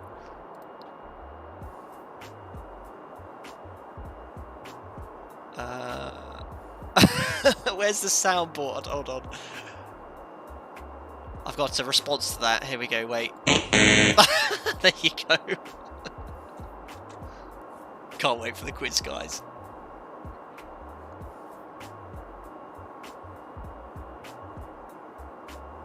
Biggie Web, has the quiz happened? The quiz will be in half an hour.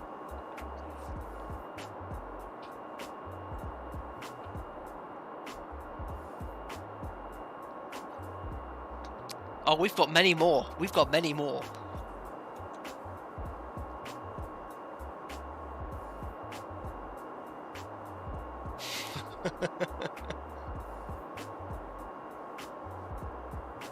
Romulus, you could recreate the first flight of the Concorde from Paris to Rio de Janeiro on the 50k special.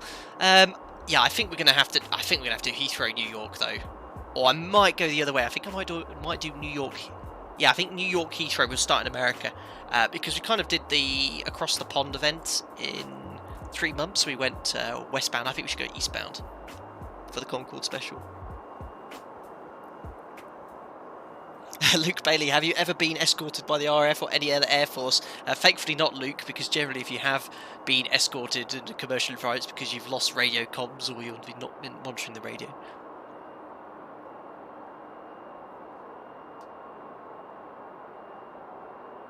SN 1316, are we over Germany yet? Nope, still over Hungary at the moment.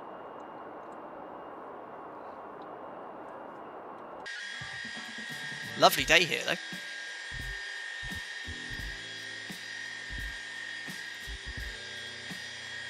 What's this lake we were just looking at? This is Lake Balaton. We'll have a little bit of a nice view of the Alps as well.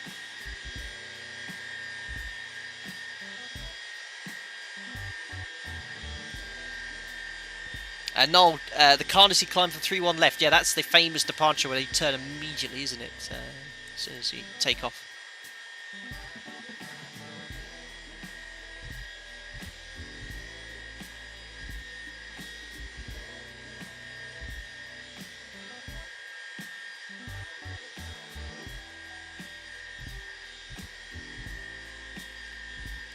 Morov PL, speaking of Hungary, I've got to go and get some food.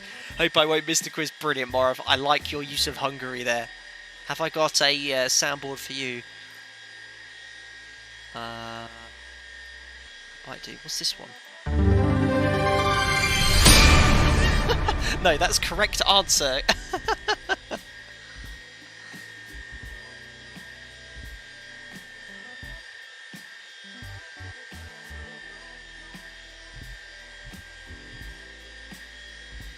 Yeah, it's incredibly loud, unfortunately.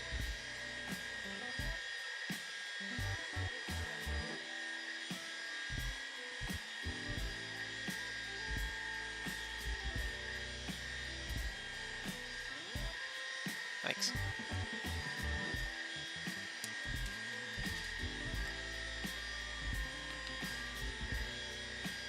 That's my final answer. We've got some other ones. We've got ones from well-known TV shows. I'm so sorry, guys. This will probably deafen you all.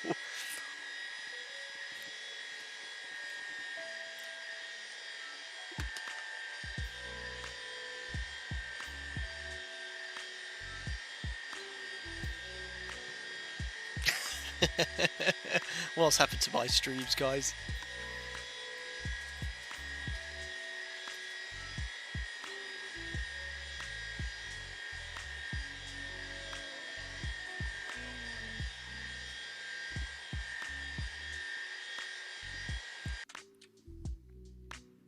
Look at the 3 contrails, so cool. Or chemtrails, I should say.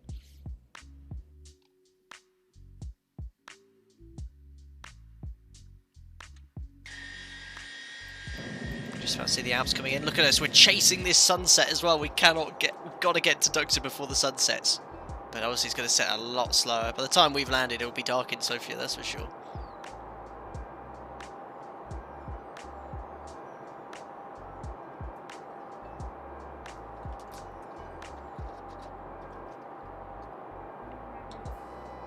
So T-minus 25 minutes to the quiz. Around a third of the way, coming up to Austria now.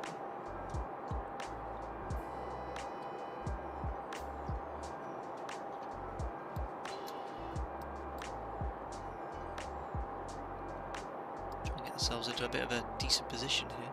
That's a nice view. I love this centre window, like on the MD-80.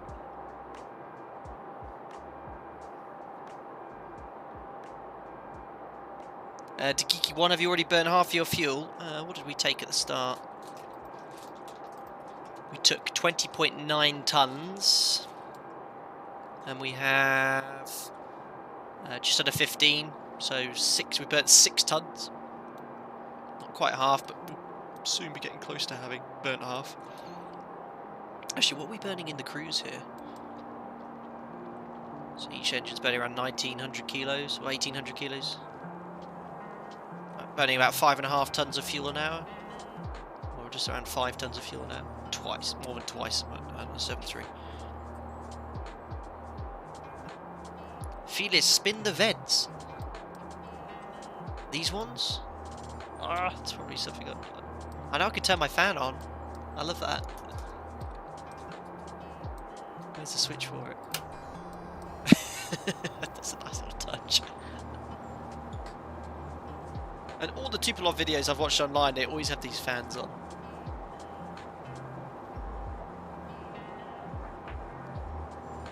Takiki one, you gotta love that kind of fuel mileage.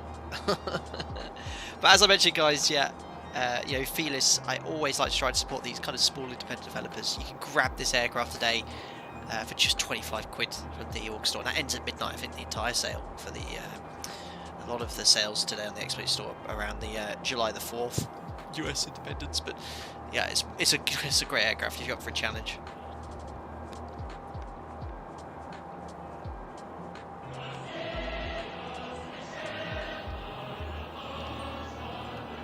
Thank you very much, Coptini, for the £2 donation. I was working as a ramp man in Helsinki in 2006. Earplugs and ear cups were mandatory when Tupolev was taxiing to stand, followed by a big black smoke cloud. Thank you very much, Coptini. Yeah, I guess in Finland, yeah, you got a lot of flights coming in from Russia and the eastern blocks and stuff because of the proximity to the country. But yeah, awesome stuff. I can't remember. I don't think I've ever seen a Tupolev TU-154. In my career flying. I've seen lots of the Russian cargo aircraft, the Ilyushins, but no Tupolevs. But I can imagine, yeah, this is an absolute definite. Thanks for the donation, buddy. Luke Bailey, what have you said so many times? The 737 nose looks like the nose of this, lol. A little bit, yeah, a little bit.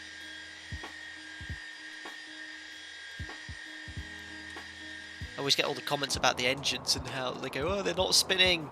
It's because they're not meant to be spinning.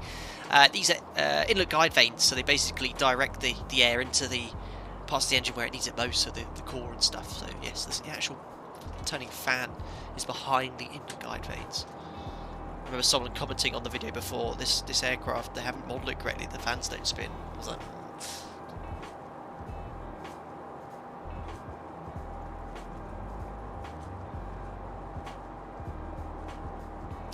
you got it, Icefire.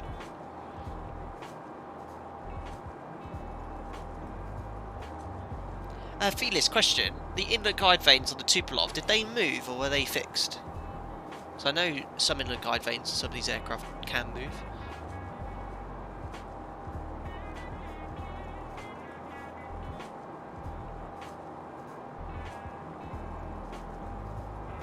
Michael Bonaga, what's the approach looking like today? A visual circuit? Actually, what I should have done, guys, is... Unfortunately, Navigraph, you can't put it in an overlay, but what I'll do now in the background, I'll get my Navigraph charts up, take a screenshot, so you can actually see kind of how our route's terminating. See, my PC's melting as I try and open up another application in the background. Turn the fan off. I've cooled down. Plenty now.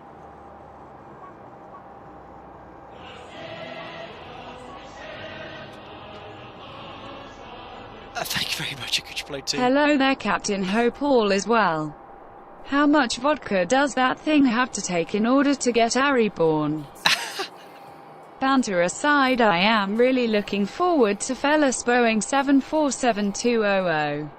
Best regards to all. Well, thank you very much, my Maltese friend, Creature2 for the £5 donation. Very generous of you again. He says, hello there, Captain. Hope all is well. How much vodka does this thing burn? An awful lot. And he says he's really looking forward to the Felis Boeing 747-200. Best regards to all. Thank you very much, Creature2. Yeah, I'm also very much looking forward to see what Felis has in store for us in the the 002. That's your name. In the 747-200. Thanks a lot, buddy. Hope you're doing well. So what I'm going to do is take a screenshot of our arrival today. Our routing is as realistic as it gets. It's using existing airways. I purposely planned it so the flight plan terminates at a particular airway at the Barkway VOR, and then we continue visually from there. So if I take a print screen of this, put it to Paint, and I can print this as a PDF, and I'll put it in the Avi tab. Just give me 2 secs, guys.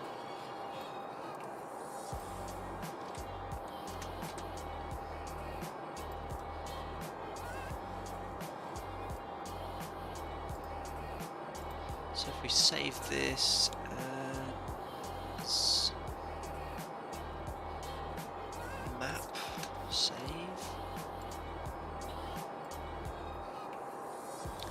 Stream, map. I'll print this as a PDF.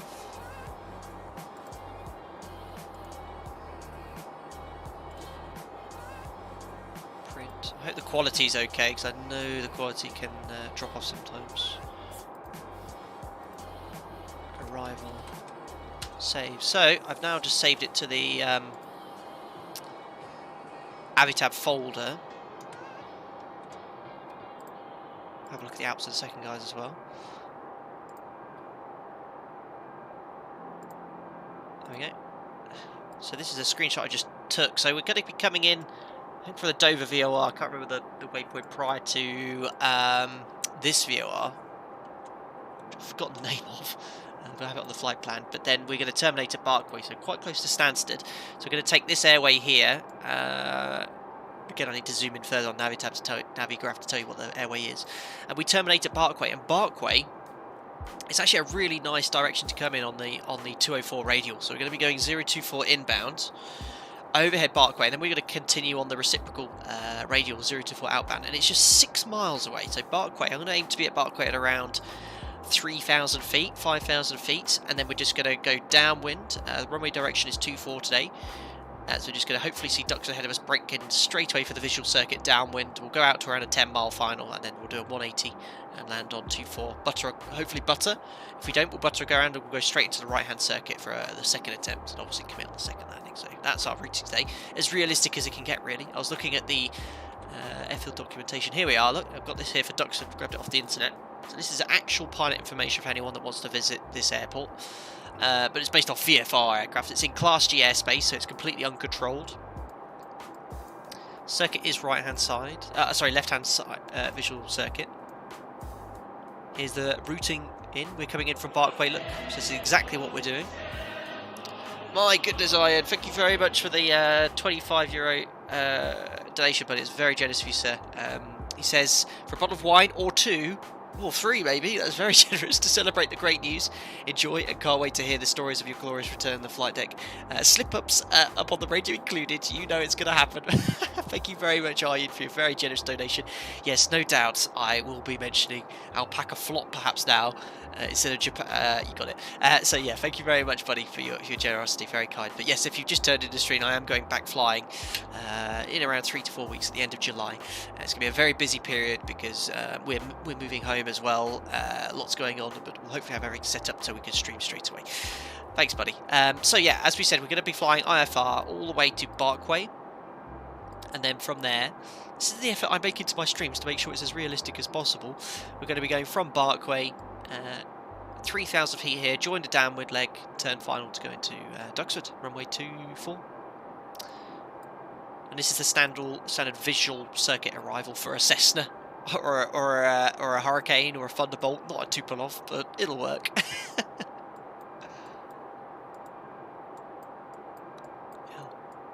Circuit height's 1,000 feet, but we're going to use 3,000 feet and go out to 10 miles. There's a tower frequency, and it would be a FISO here, Flight Information Service. So yeah, no radar or anything like that. I think this is the Alps. I think we should probably stick our head outside and enjoy the view.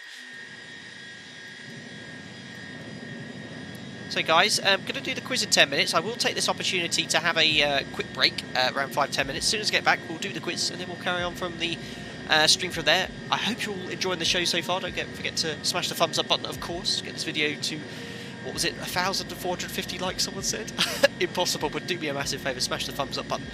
I'm going to take a quick break, and when I get back, we'll continue with the quiz. Guys, I'll see you very shortly. Thank you. Just before I go, of course, thank you very much, Felis, for the £5 donation. What was the question? I missed it. Felis, thank you very much, buddy. The question, Felis, I had was, these inlet guide vanes on engine 1 and 3, do they move or are they fixed? Are they variable? I'll have a look. I'll wait around before I go on a quick break to see if you could answer my question. But if not, drop me a message on Discord if I miss that there. But just a curiosity.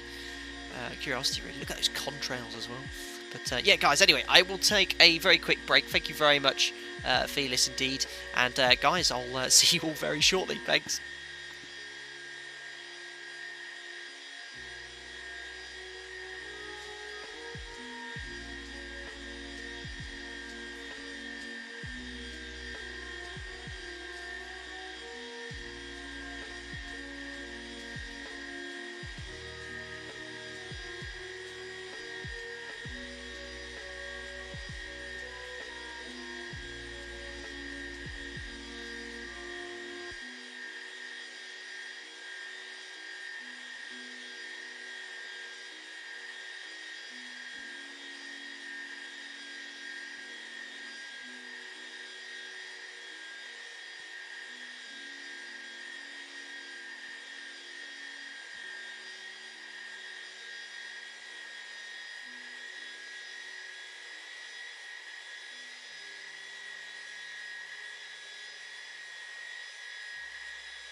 Thanks for that, guys. All refreshed. Nice long break for me that was, especially when flying an aircraft like this. Around halfway through the flight, I reckon, as well. So I think we'll be touching down.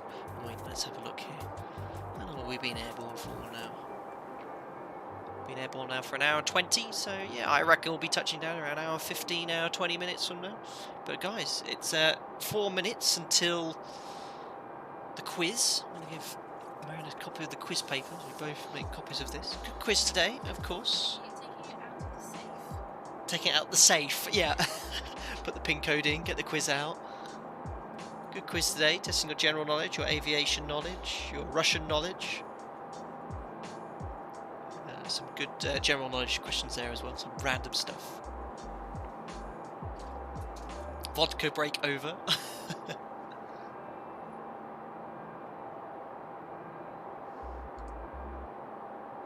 Alan's story said alpaca. What? Oh my goodness me. Yeah, just chilling. I love it, Alan. Amazing.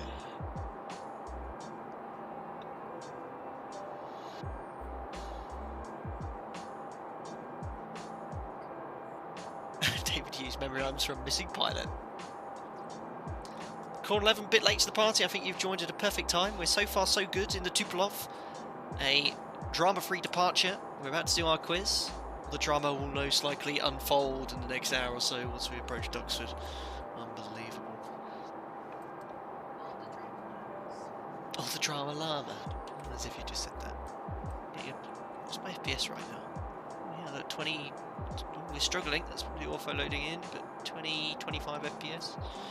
Just gone through Austria, I think. We have, look at that, we are absolutely smashing through the air. I mean, our speed at the moment, guys, we're doing Mach decimal 8384. We're coming right on the German-Austrian border, look.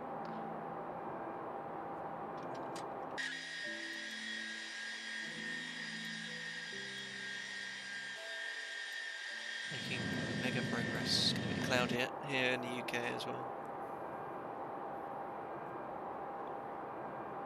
Daniel Smith, I see Prague. Yes, not quite crossing into your home country, but not too far away. You squint in the distance, there you are.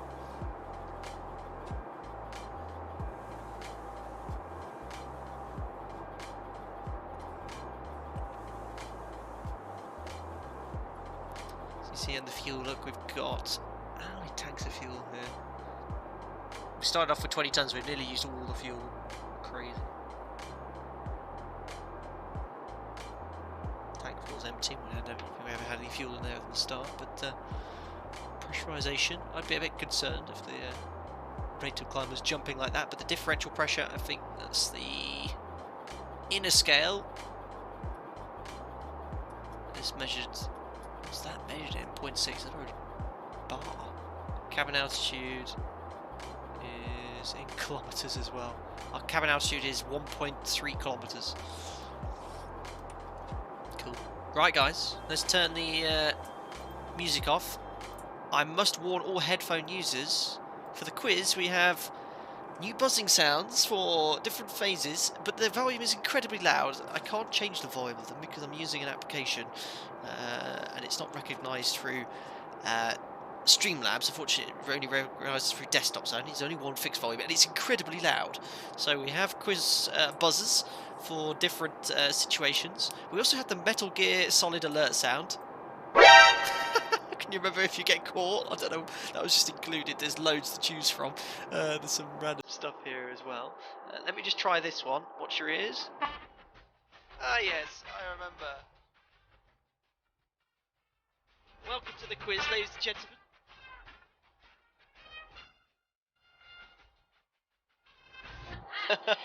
So here we go. This is the official Alpaca Airways quiz number, I've lost count, number 7 or 8 or so, and I'll be looking for the correct answer. If you get an answer correct, you could possibly have this sound. And if I see any potential incorrect sounds, you might get one of these. Incorrect answer, sorry. You might always get this. Or you might even get this. So, I'll be looking out for any incorrect answers. You'll be wanting to get the one that's correct. Are you a real quizzer, says Alan? Absolutely. My quiz mastery skills have increased beyond anything you've ever seen. Right then, guys. So, here comes question Number 1. Alright, as dynamic pressure increases, static pressure decreases. Whose theorem is this? Whose theorem is this?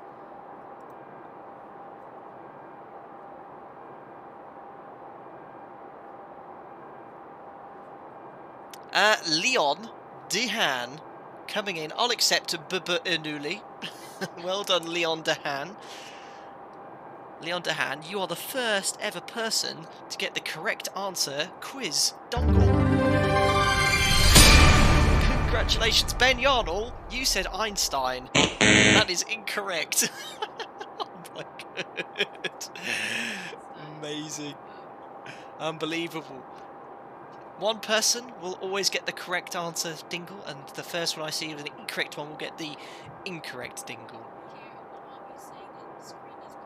Kieran Harvey saying the screen is blank. Oh, I know why, guys. Sorry, it's because I have X-Plane not full screen. That's why.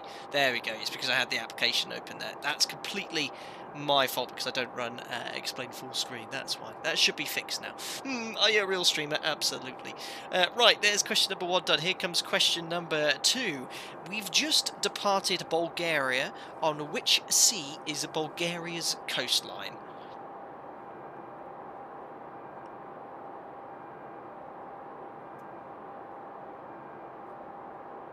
Oh, I'll accept Domino Mosinas with the black for the Black Sea. I'll accept that. Domino Mosina. For you, Domino Mosina, you get the correct answer, Dingle. Congratulations.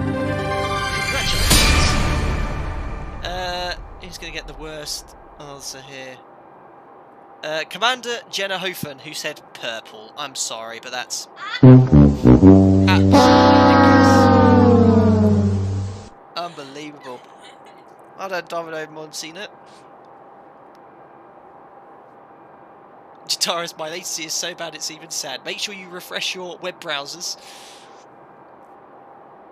Here comes question number 3. The 3 elements required for a fire are fuel, ignition or a heat source, and what? What is the third part of that triangle?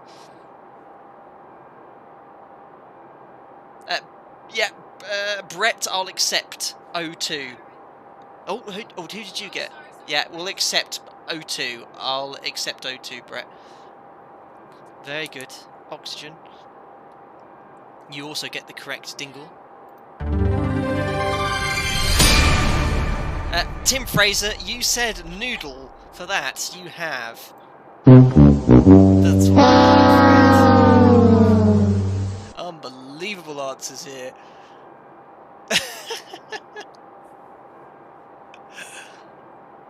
Oh dear, oh dear. Right, well done, Brett. Here comes question number 4. This is a tricky one. Get your Google web browsers ready. I certainly wouldn't have known this prior to the quiz. What is the name of the 3 engines powering the Tupolev TU-154M, the version we're in today? The one modelled by Felis. What is the name of the engine manufacturer?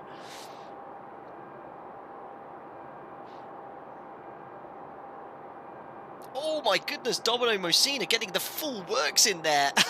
Amazing. Domino Mosina, not only was I was only looking for solo VF, but he's come in with the correct engine type as well. 100% correct. Amazing. Who's got the worst one here? Sonny for saying vodka burners. That is completely incorrect. That's a buzzer for you.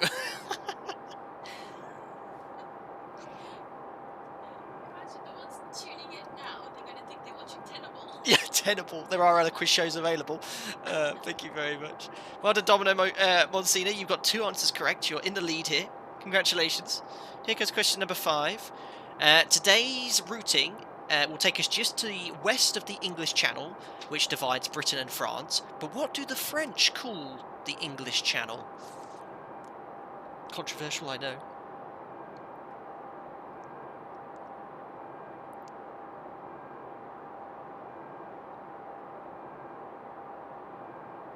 Adam, correct. The first answer. Agreed. Well done, Adam. Sorry? No, I missed that one. We'll do that one next, sorry. Well done. La Manche is correct, Adam. Congratulations to you. You got the answer correct. You here. Aviation 365 said Le Cheese Baguette. I have a Robolox one for you. Ooh. There you go. That's incorrect. Unbelievable. I'll do that one again then. Right, here comes question number 6. Or number 5 as I wrote it. Tupolev was founded in 1922 by Mr. Tupolev. What was his forename?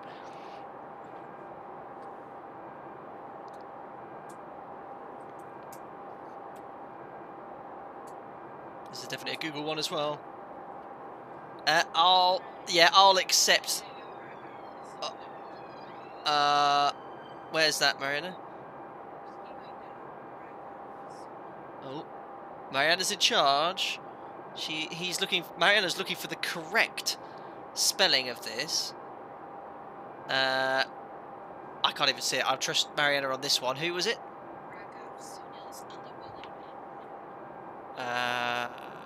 Is it quite far down?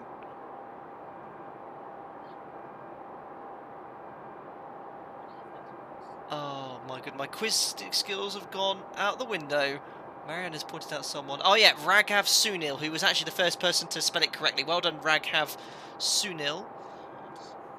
Raghav Sunil. I'm losing my ability to quiz here, so yeah, here's the dingle here. Tim Waters, who I can see immediately below it, said Dave. I'm sorry, Dave. That is not good, Timothy Waters. Dave is not the person who designed the Tupolev aircraft there. Right, question number 7. Another Tupolev question for you. How many wheels are on the Tupolev 154? The answer was Andrea, by the way, sorry. I don't think I spat that out. Oh, again! Domino Mosina with 3 correct now. Domino Mosina correct with 14 wheels on the Tupolev TU-154. Yes, of course, I thought someone would say a ridiculous amount of numbers. I'm going to go with Kurash Jalili, who said 26. It's definitely not 26, I'm afraid. What I was actually looking for is this. Incorrect. I pressed the wrong one. Oh dear. Right, well done, Domino Mosina. I've got this soundboard thing here on the app, and I've got so many to choose from. I just chose the buzzer ones, and this one was accidentally below it. Right, here comes question number 8. Here's a general ATPL question. Okay, so if you're studying this, you're at an advantage. What is the name of the line representing the shortest distance between 2 points on a sphere?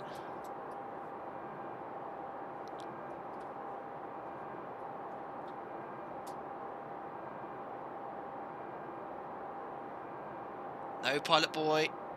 Not a rum line. Oh, that's a tough one. Should we give that to Kistov? I think Kistov's good there. Great circle. He said Vrate Circle.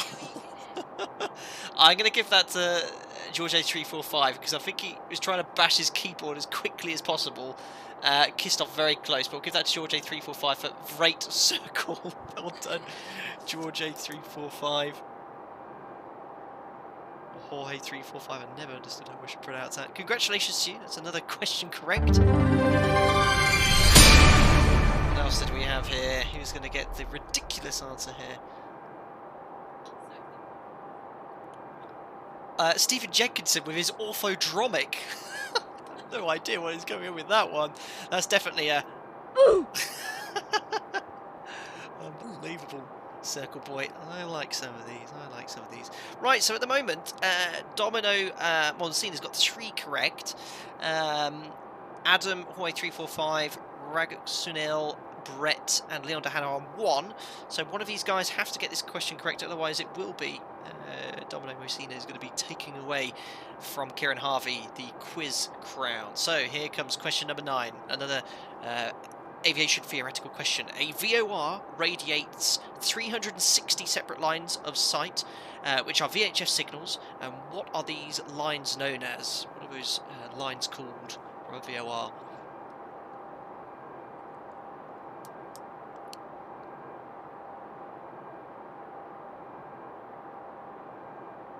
Brett, who already has a question correct, is correct with radial. Ooh, this is interesting. Well done, Brett. Got the answer correct. Not bad. Not seen any ridiculously answered questions yet. Oh, Noel Stankovic, who said donkey. Unbelievable. That's definitely incorrect. Thank you very much. Right, so question number 10. It's between two people. Domino Mosina, who has 3 questions correct, and Brett, who has 2. So whoever answers this question correctly, or if someone else answers it correctly, it'll be Domino Mosina. Brett, you can go for the tie for the bonus question, but Domino Mosina is definitely favourite here. Here comes question number 10. Alright, it's a general knowledge question, nothing to do with flying. If you're doing GCSE English, you should be able to answer this quite quickly. Which Shakespeare play included the famous stage direction, Exit Pursued by a Bear? I remember reading this.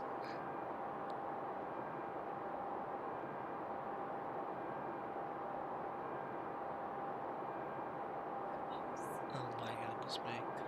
Oh, no, I haven't seen it yet.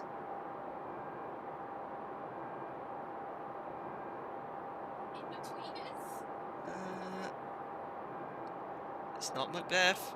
I've not even seen it. There we are, Monkey 380. Do you agree? Yeah, Monkey 380.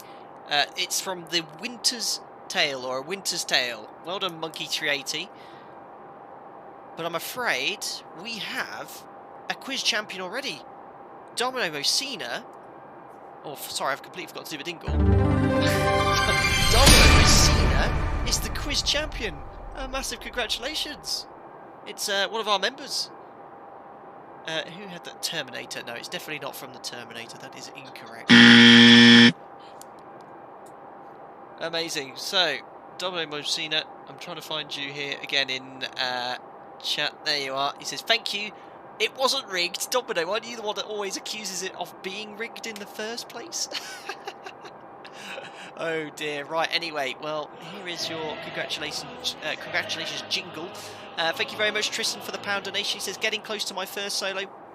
Any advice for student pilots about to solo? Thank you very much, Tristan. Obviously, might be a little bit nervous. Very normal to feel that. Obviously, listen to your instructor on the day. You'll no doubt do some circuits just before you let off solo. He'll give you all the advice you need. It's been a long time since I did my first solo, talking 13, 14 years ago. But enjoy it. That's the main thing. Make sure you enjoy it. Big smile on your face. I no doubt you will. Yeah, it's an incredible experience. I remember mine very well to this day. Thank you very much, Tristan. Right, so let's now make Domino Mosina the new quiz champion on here. Where are you? There we are. Commiserations, Kieran. Your place was held for some time, but it's now time in lowercase, I believe. It's Domino Mosina. You have been immortalised onto this Tupolev TU-154 stream for eternity, for the entire world to see. The entire world wants to look at how to fly Tupolev. They'll find your name immortalised into this stream. Congratulations to you. How many hours did it take me to go solo? I can't. I'll tell you. I'll get my logbook out. Let's just put the tunes back on.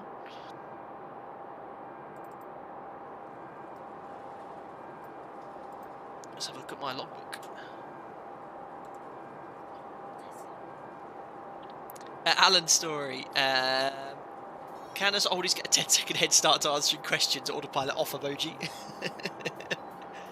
Gotta be quick off that buzzer, Alan. There we go. I'm just opening up my electronic logbook. I've flown 2,166 flights. My last flight was November 2019. So, my first ever solo was the 23rd of July 2008. Let's see how many hours I had. I need to query this. So 23rd of July, and then 23rd of August, the previous year, 2007. 23rd of August to 23rd of July. 23rd of August, which is my first ever flight, 2007 to the 23rd of July, 2008. Search. I had 12 hours and 50 minutes. That's when I did my first solo.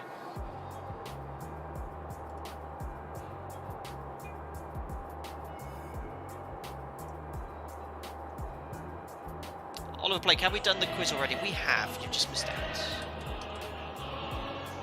Thanks a lot, Kieran, the ex-quiz champion. There's your £80. He says, is it a good idea to use PC applications to log your flights or stick with paper books?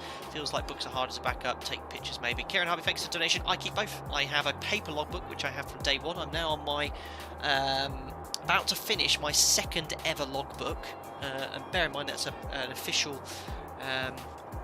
CAA based logbook. Nearly finished my second one. I've already got my third one ready to fill up, and I also keep an electronic backup. So I've got my electronic one in front of me here. So every time I log a flight at the end of the week, I put all my flights in my paper logbook, and then the electronic one's quite good because you can do it on an app on your phone. So you can literally get home, just punch the figures in from your duty straight into the phone, which is pretty cool.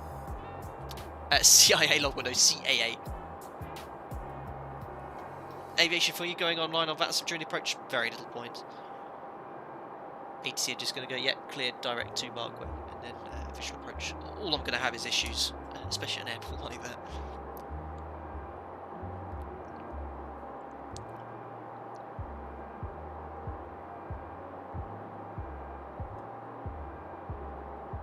Finney Barfoot, what aircraft was it in? It was Cessna 150.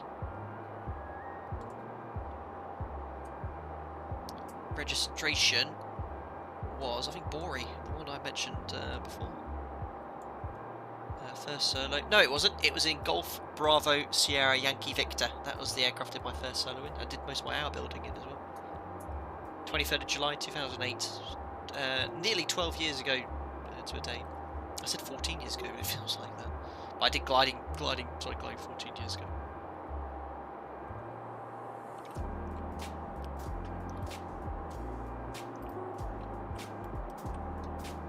What I'm going to do here, we'll tune some VORs up, so we've got a rough idea where we are from stuff. We're making excellent progress, about to fly overhead Frankfurt. Bear in mind we started off here in Bulgaria from Sofia. We've gone all this way, around nearly 2/3 of the way. About to fly overhead Frankfurt, overhead Wurzburg at the moment. Have a look outside. There's the city of Wurzburg. Still chasing that sunset.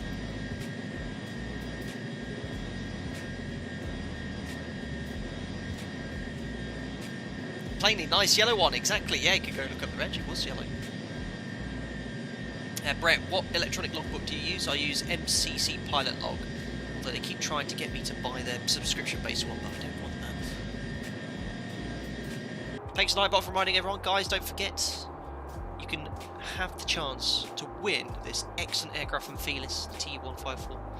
If you're being very generous, you can actually grab it from the X-Plane store. It's just ends today. It's just 25 quid to get this study level aircraft.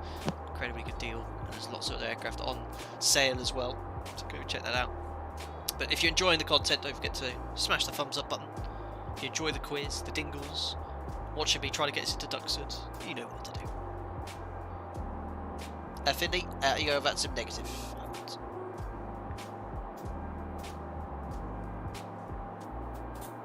Sammy Williamson, where did we start? We started off in Sofia, Bulgaria. If you look at the top left-hand side of the stream, not top left-hand, but about there, you can see the ICAO airports we're using. Kevin Stevenson, do you count your training flights in your logbook? Are you referring to even when I was an instructor in the Level D simulator? But all flights are logged, even in the Level D sim. It doesn't count towards your total hours, but you do have a section to log your simulator hours, and I logged every single hour I did in the sim instructing when I was an SFI. Which was, how many hours was that? Simulator.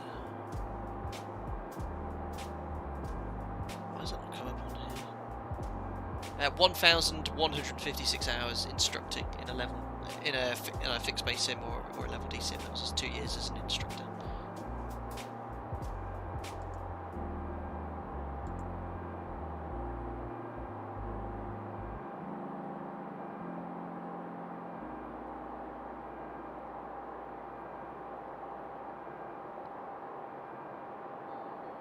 I'm 186 centimetres. I'm supposed to train in the 152. Would I even fit in there? It's tight, but I think you'd get in, being 186 for sure. Pilot Mike, one of our moderators, good friend of mine. He's occasionally in the streams as well. How tall's Mike? He's like 6'4", isn't he? And he flew the same aircraft, so if he can get in, no doubt he'll be fine at 186. Adam, do level D count as flight hours? Not as your flying hours, but you can log your training hours, but they don't count towards your total flying hours.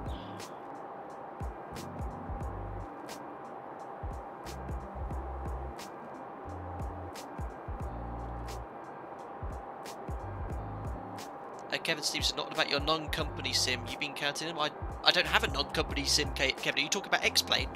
Don't log anything on here.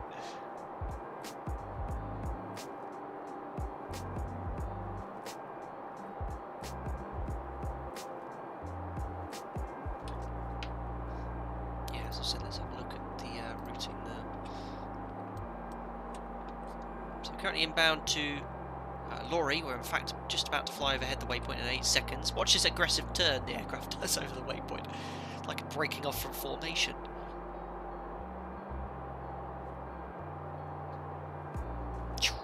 And it does initially right then left. Look, it's a very aggressive turn to be at 34,000 feet. In fact, decimal 84.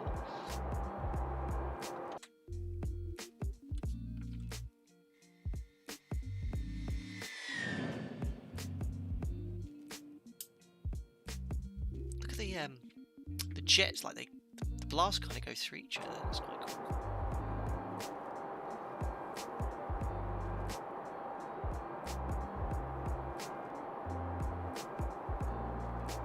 But yeah, let's have a look. So we're inbound now to Takeoff.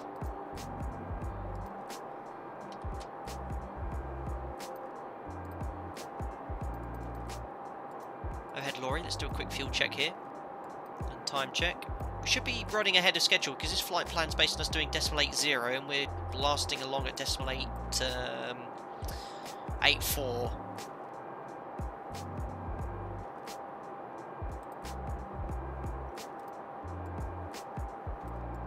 There's Lorry, so we should have been airborne for 1 hour 38 minutes. We're in airborne, well, it's actually around the same, look. 1 hour, I love this little clock elapsed time here, 1 hour 37, so it's around the same. I thought it'd be a little bit earlier. But then we're going to Takeoff, which is our current waypoint. And then we're going to be routing in towards our first VR, which is Brussels, so 14.6. And what I'll do, I'll tune up Brussels here, 14.6.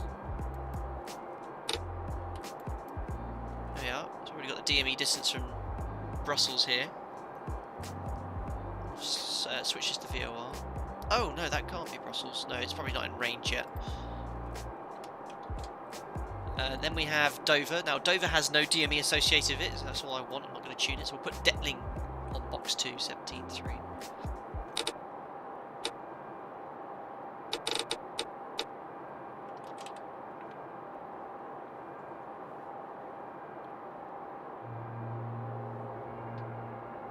So as soon as Brussels VOR comes active, we'll get the DME distance here. Wait, what was the fuel check at Lorry? We should have 9.5 tonnes on board, and we should have burnt 9.5 tonnes. Look at that, 9437, 9438. That's amazing. We took an extra tonne, so it should be above that. So 9.5, we should have about 10 tonnes something.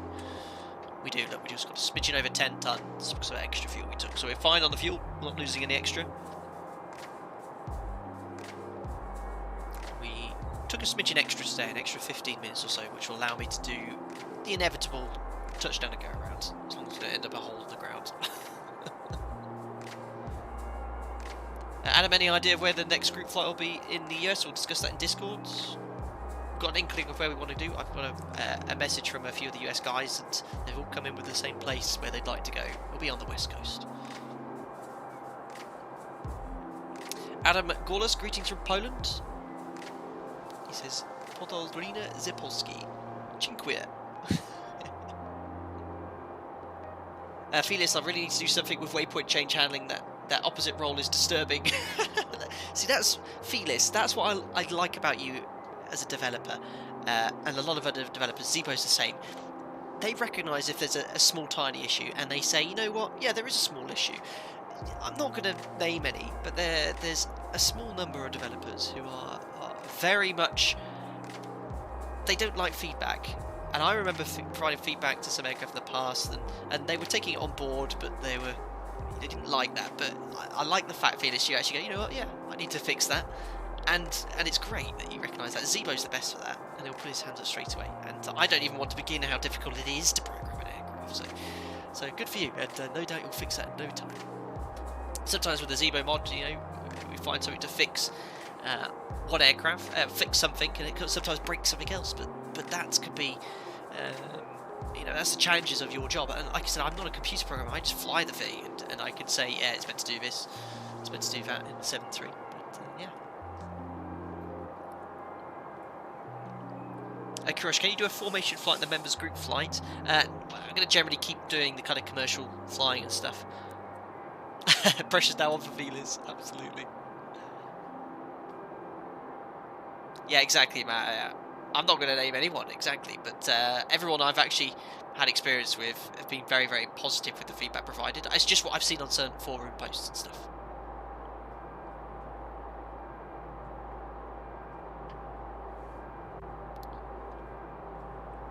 But that was just my opinion. Oh, look, there's Frankfurt. It wasn't that many streams ago. We actually flew over this bit of airspace as well. We went right over the top of Frankfurt. But there is Frankfurt Airport, an airport we've flown into quite a few times. It was actually the destination of our last members group flight, which was 4 weeks ago.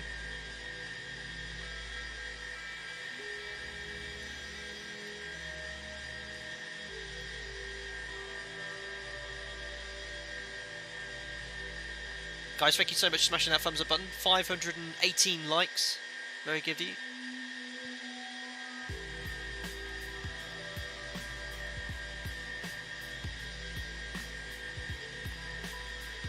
Simon, look at that angle of attack gauge. Yeah, it's an absolute beast. Look where they put it, right in front of the captain.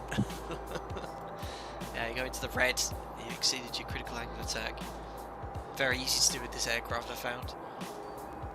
Havez, slick livery, good to see Alpaca expanding worldwide. Alpaca flot, exactly.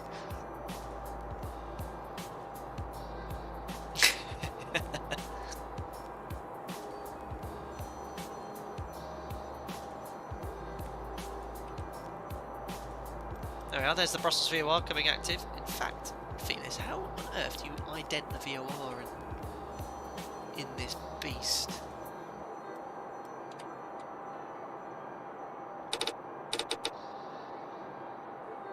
No idea what this does.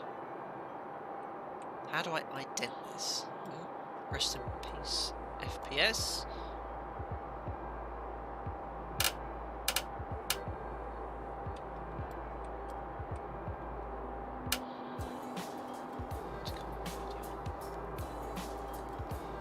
I don't know how to ident VORs, unfortunately, but I'm pretty confident that's correct.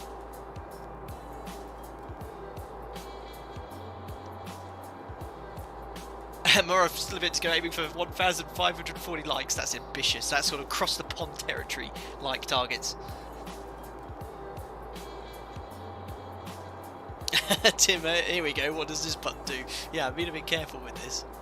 I've learned a lot of the switches on here, that's not the sort of attitude you want to take. Like if I move any of these levers, engine will shut down. If I flick any of these switches, the engines will shut down. No good.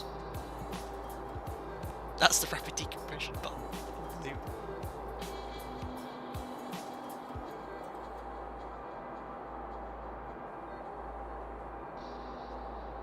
Daniel, I love that.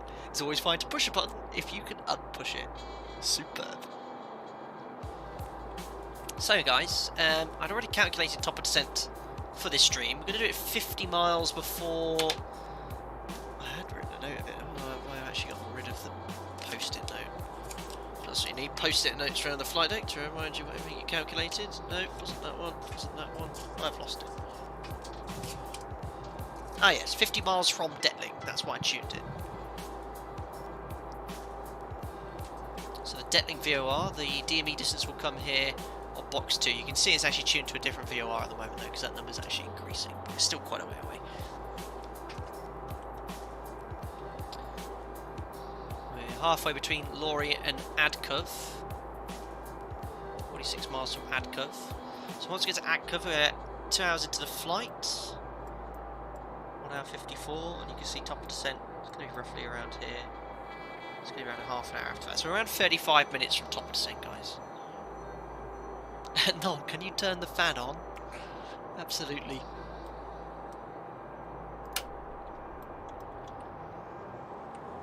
You can hear it.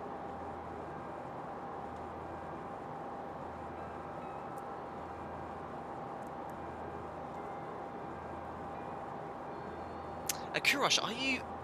Can you stream to Schiphol on July the 12th? They're doing an SRA approach. Interesting. I've done one SRA approach in my time. The GPS from Flight SimX. Hey Todd, if you type in Tupolev TU-154 cockpits, a lot of them have this very GPS installed. The GNS 430.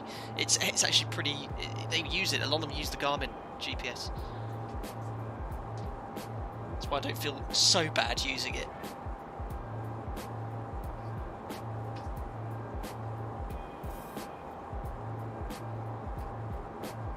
Flight 6 Y GPS, why not KLM 90B? Oh, it's too much more stuff to learn. VIP ready, are you on real time? We are, hence why we're cruising a little bit quicker. Mac display 5 because there's no lighting, no approach lights into Duxford. And we're scheduled to land 30 minutes before sunset. It's already going to be dark.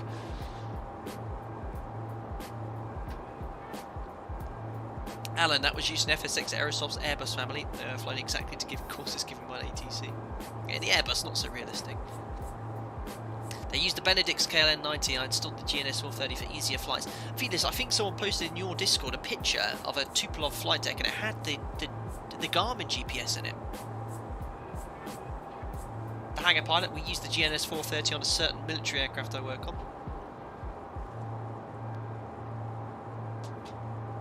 Finley, I'm off to a clockwise clean. Yes, I heard about that earlier. Mrs. Hinch. Oh dear. Anyway, 100 miles from Brussels.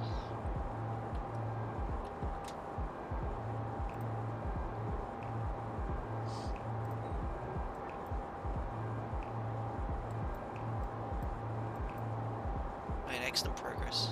Yeah, in hindsight, the sector may be a tad longer than I anticipated, but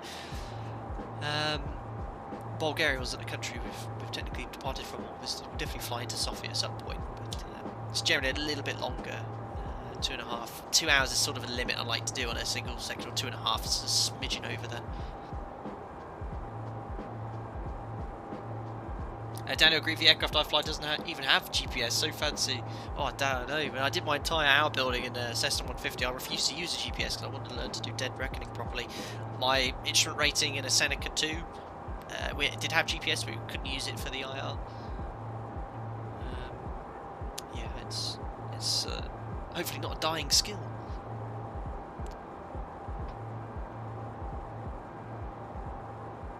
Finn, have a guess. Adam, can you turn the lights at the airport by pushing the push-to-talk button a couple of times? That's at certain airports. I can't remember what they're called. A lot of the US airports when I was doing my hour building do that. They used to tune up the radio and you could turn on all the approach lights and runway edge lights by pushing the push-to-talk button 5 times.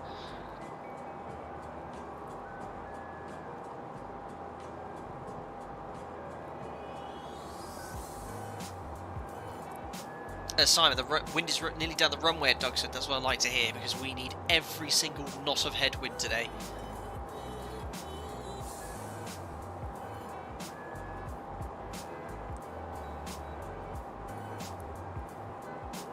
Unfortunately, I have to say though, Duxford isn't well catered for in X-Plane 11. There was nothing in the scenery, no freeware one, or there was one from X-Plane 9, which didn't even bother to install. It is 3D, but it doesn't have any... The hangars are there, but they're not the entire correct shapes and stuff. But the runway is the correct length, and it's got the little hill there. Jonas Castle wins giveaway after landing. You'll have the opportunity to win the Felis TU-154. And make sure you get in contact with me after the stream. We'll discuss all that later. There has been some change to the giveaway as well. What I think we found out was that if you posted more than once the correct answer, you had a more likely chance of winning. However, don't take that on board today, because we're going to change it so you only can put the answer in once. If you put it in a second time, you're automatically booted out from winning it, so you need to answer it once. It's a very easy question. It's a very easy question. Anyone here can answer it. It'll be so easy, you'll even have the answer staring you in the face on the screen. So it's just take your time. Answer once, and that's all you need to do. You answer it twice, you will have no chance of winning.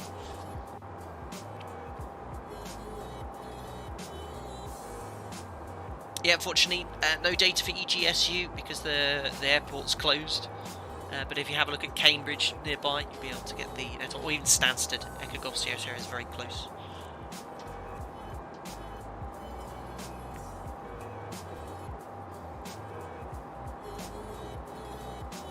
Ooh. Advanced interpolation. Interesting. Andy H1302, this approach is going to be very close between total success and dragging in an Eddie Stobart truck down the runway. Mine are going to be pulled out of the hole as well. Backup, can you turn off the fan? Have you cooled down enough? Someone's complaining of being a bit hot.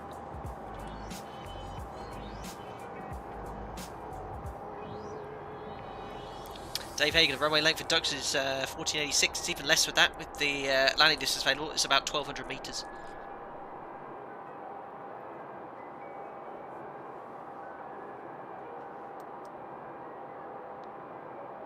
That's not quite the Detling VOR either, because it's not counting down. As I said, we're around 30 minutes.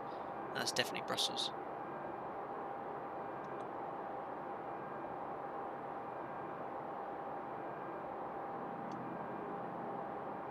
Harry and Cliff, are we at the English Channel yet? Not quite.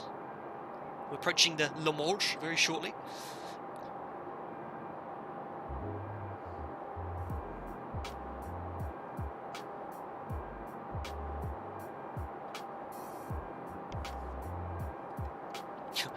That sun can stay just where it is. I don't want that any lower.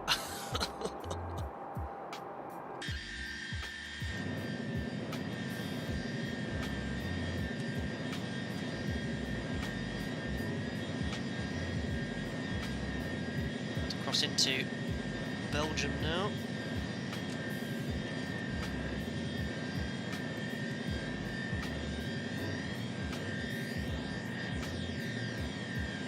Gregory DeLong, how long is this flight? In total around just over 2.5 hours, so we've only got about 50 minutes left.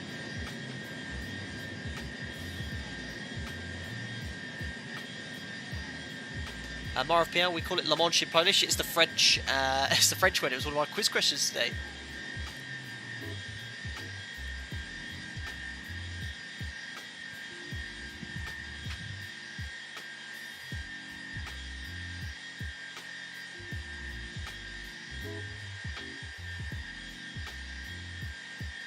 Captain Jack, Captain Nightbot showing an error for METARs. I think if you go over the top with it all at once, it sometimes can't get the information quick enough.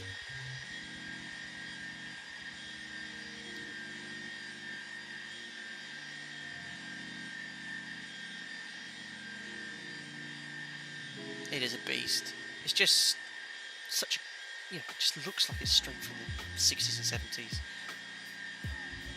I love the ducted S-ducted top.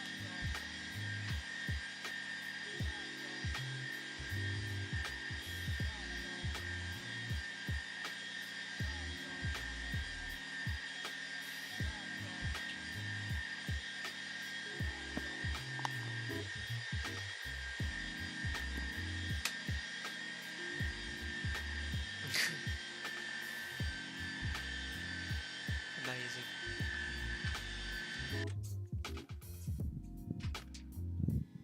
little bit of a crosswind, you can see.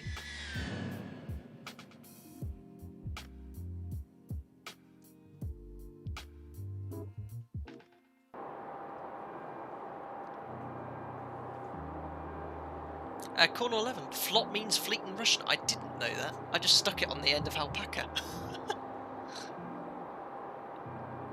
Russell Gacy, I love flying the 727 as well. Climbs like a homesick angel. I mean, yeah, this is the Russian equivalent of the 72.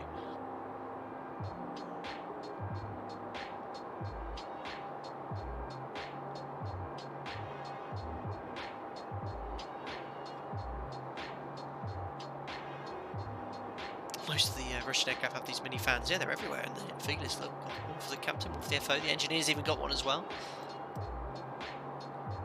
A little bit of security issue.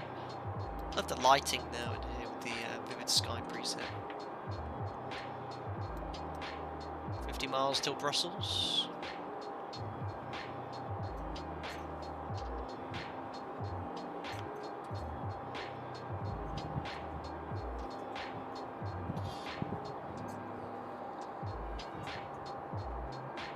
Do you have any general aviation airplanes and X-plane? Just the default ones, and I have a... Is it Aerobasque? Like a diesel-powered something Gorilla, which we haven't flown. I haven't done much VFR flying. In fact, one of the members asked if I could do some VFR stuff, or light aircraft general aviation stuff, which I might do.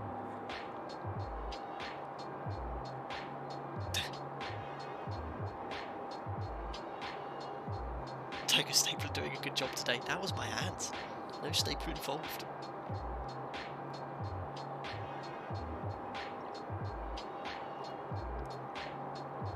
So as soon as that Detling VOR comes active, which it isn't at the moment, we'll have to start planning how to descent, because when we have Detling here, box 2, we'll be 50 miles from top of drop.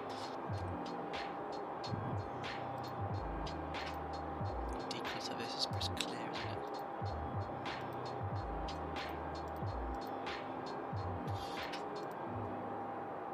D-nut, flown there a few times. Can't quite see Brussels yet, it's a little bit cloudy. Coming over there very shortly.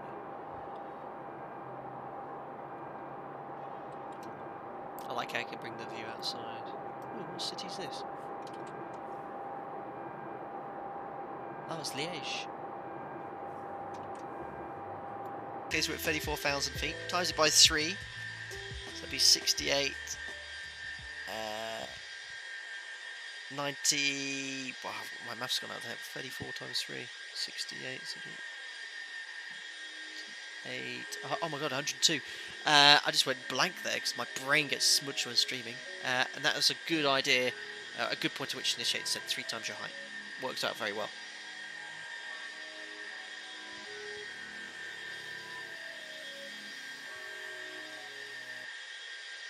And then for every 10 knot tailwind, at about a nautical mile, every 10 knots you need to reduce speed to around 200 knots, add another nautical mile too. Jonas Colson, where did you fly in real life last time? Last year. Been so unlucky because I have a seasonal contract at work, so I took the winter off. As soon as I came back, COVID-19, so I've been furloughed since then. But if you've just joined the stream, I'm very pleased to announce that I am, in fact, going back on the line flying end of this month in July. Which I'm very, very, very excited about.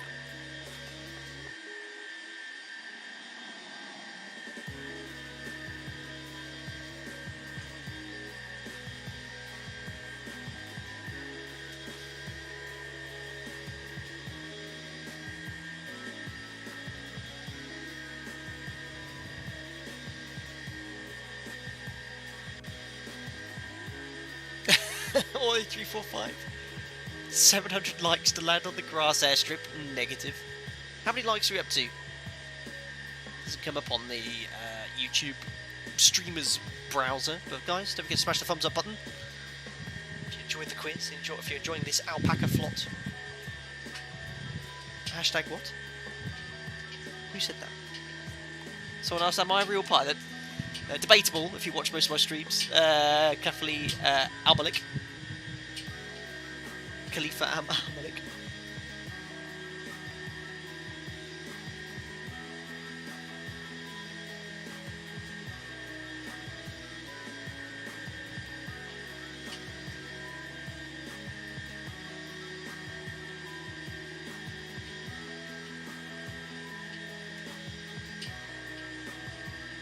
80 seasonal contract, does that mean that you have your invoice, your flight hours, or are you seasonally employed?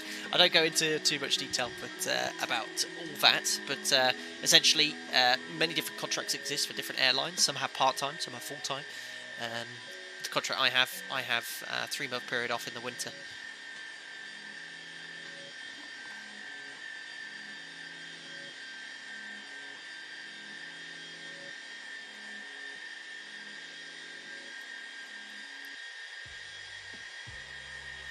Brett, can we have some more funny soundboard noises? Only during the quiz, Brett.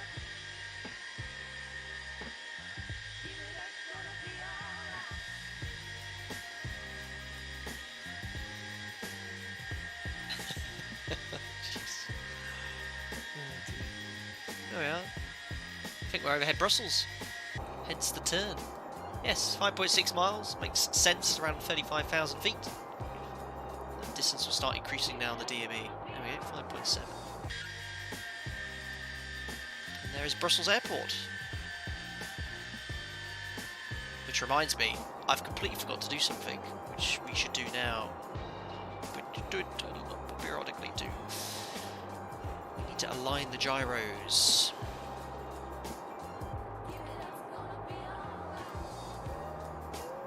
So, we should be doing this around every hour or so, and align before top ascents. We'll do it now.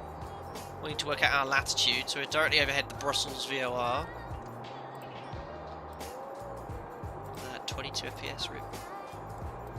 Probably good idea we're not about so. Brussels VOR then, bub. North 50.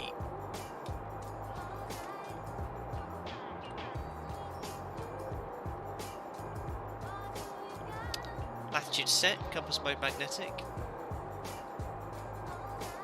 Just button press. Just going to hardly make any changes at this point because it is already aligned. Compass correction reference. I wouldn't know what to do if I didn't have this.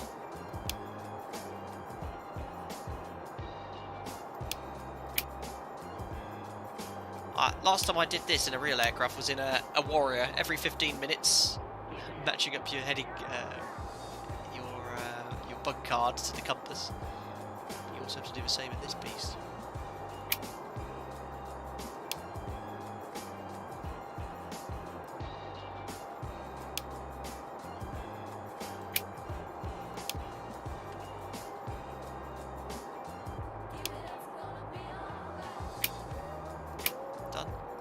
Next is the descent checklist. And it looks like, guys, the Detling VOR has now come alive. So we have less than 100 miles till top of descents. And I just worked out 3 times your height. 3 times roughly where I'd like to be. And it was 50 miles from Detling. Worked out complete one in planning. And that should be the Detling VOR. Felis, if you're here, I think I did ask and you might have answered, but I missed it. How on earth do you ident a nav aid in this tank? There is the English channel as well, for someone that asked earlier.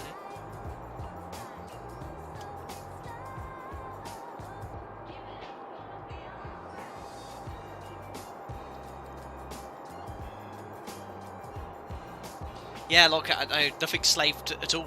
You have to do it manually. And it probably would lose alignment a lot quicker than it does in the Exploit 11.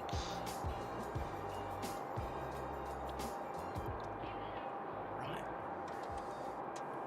So 2 hours 8 minutes airborne on the flight plan. We've actually been airborne for 2 hours 10, 2 hours 8. So despite the fact we've been going faster and this flight plan's off decimal 80, I'm not sure I'd expect it to be a little bit earlier, but we've been doing decimal 83 since top of climb, really.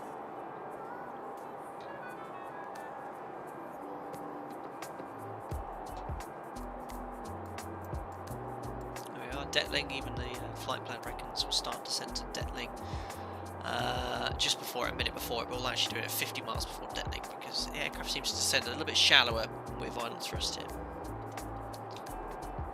So, what are we going to do then, guys? So, there is no arrival into Duxford. It's an uncontrolled airfield. There's no SIDS, there's no stars, there's no charts, there's no approach charts here, there's no ILS, no VOI and DB on station. It's a small aerodrome. Yes, they have a Concorde there and a B-52, but they've been flown in visually and landed and where they'll never take off again. It'll be very difficult for them to take off as well from being such a short runway. So the best I can really give you is the VFR approach guidance for this airfield. So this is sort of like the briefing we'll give you today based off this. If I can enlarge it slightly, I don't think I can. So Duxford information, 8 miles south of Cambridge. Chart source NATS. You can get a NATS chart for it, but I couldn't locate any. 1500 metre runway, but that's the declared distance from threshold to threshold. The actual landing distance available is around 1200 metres. Asphalt. It's Class G airspace, completely uncontrolled. Don't overfly any gas venting stations, and don't fly over the zoo.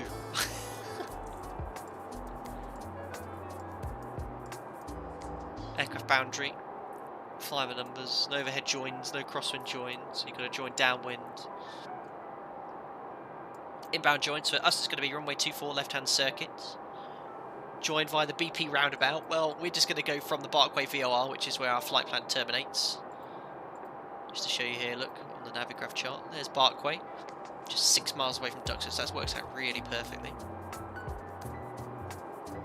And then from Barkway, we're just going to join the visual circuit, hopefully we'll be visual.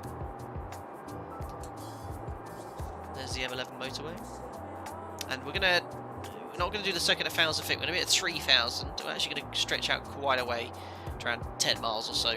So we're going to use the GPS as well as a reference primarily, but we'll set the HSI to line up with the runway. We'll just do our best to get lined up. That's it really, not much else to it. Weather, let's have a look at that. So I think someone grabbed the Stansted METAR earlier.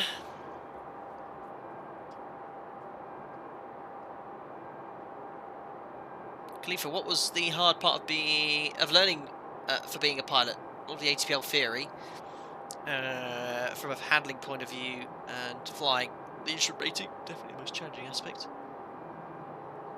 Just have a look at the weather at Cambridge Airfield, actually, which is very close to Duxford, even closer to Stansted. Stansted's not a million miles away. I would if I could find my phone. Here it is.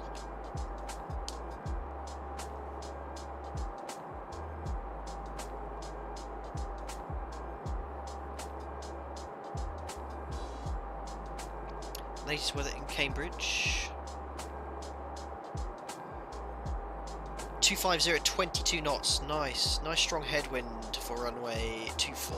Perfect.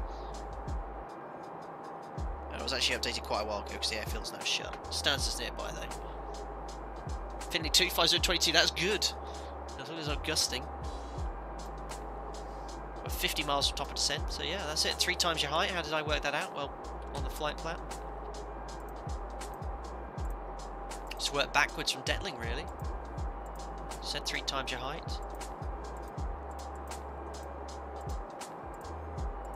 Wind, I'm not taking that into account, to be fair, today. Oh, I can't believe this is going to be messy, guys. This is not going to be ideal. Check wind, please. Lower pedestal panel, said Felis.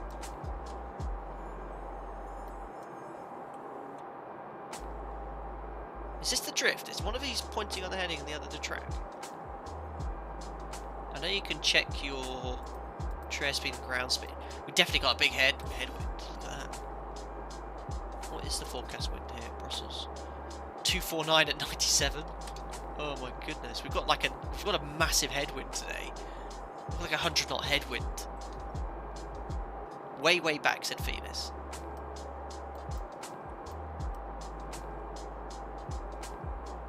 It's not this, is it? No. Is this it?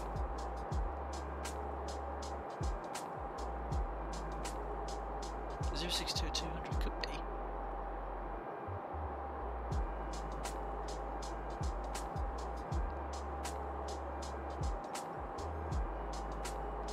So that's the wind information, Felis. So I guess coming from the reciprocal of that, that's amazing.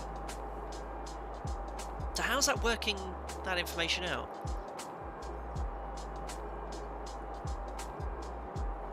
So 200 kilometers makes sense. And coming from the direction of 062, well, obviously we work the other way around here, so 248 that, and 242, that makes sense. 249. So the wind is from that direction 200 kilometers an hour. Amazing. I had no idea, Felis. That is super cool. But how is it finding that information? That's what I want to know.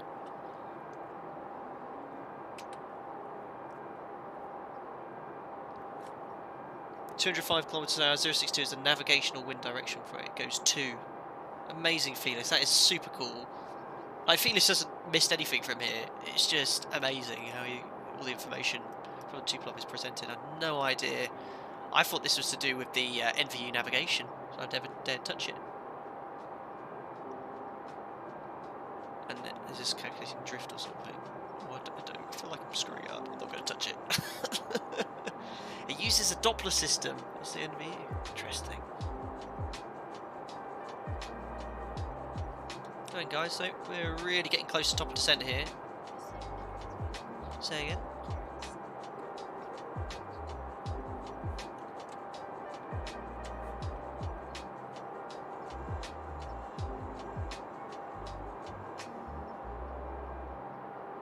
Kieran says the only Duxford chart Nats have is the Aerodrome chart for attached to the live stream for Discord. Thanks, Kieran. I'll have a look at that now.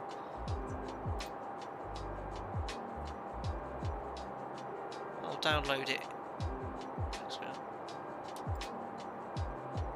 I tried to find it, but I had to sign up for something. Oh, amazing, Kieran. Thanks for that. I'll upload this to. I'll download this to the thing so I can show you guys. Cheers, Kieran. Save as OFP. Save. So this is the actual Nats chart for Duxford. So it just shows you the airfield information, which is pretty cool.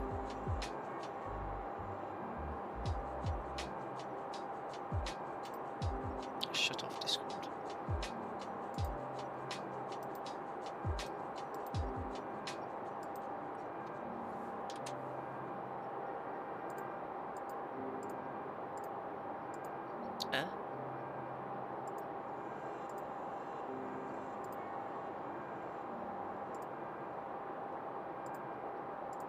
There it is. Here we go. So here is Duxford, guys. This is the Nats chart. There's no approach here. It's all visual approaches and visual circuits. So we're going to be landing on runway 24 left. Slight display threshold. There's obstacles here. Basically the M11. 32 meter wide runway. Yeah, worth noting that it's not the standard 45. Overspill. Crash parking, yeah, overspill for a Tupolev TU-154 most likely. But yeah. There is a tower frequency. Duxford Fire, the flight information service available, Duxford information.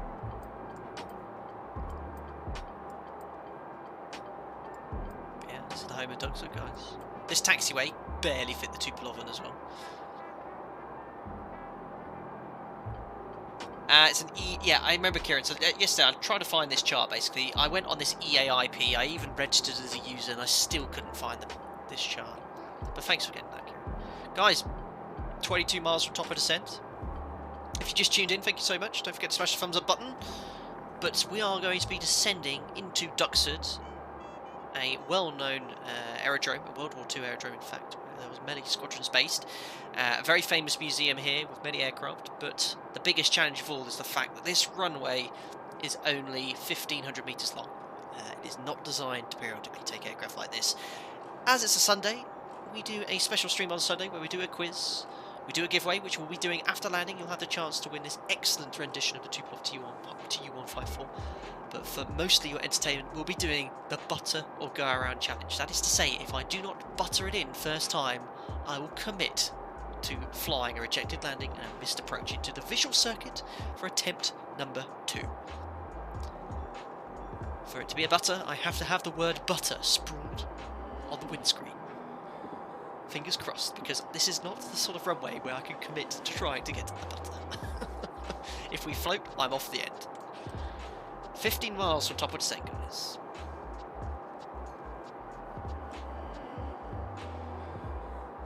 There is the sun setting as well.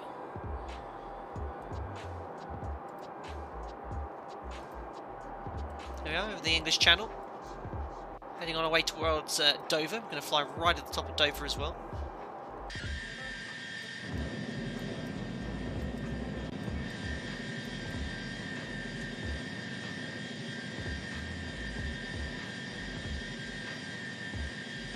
LE stands for leading edge flaps.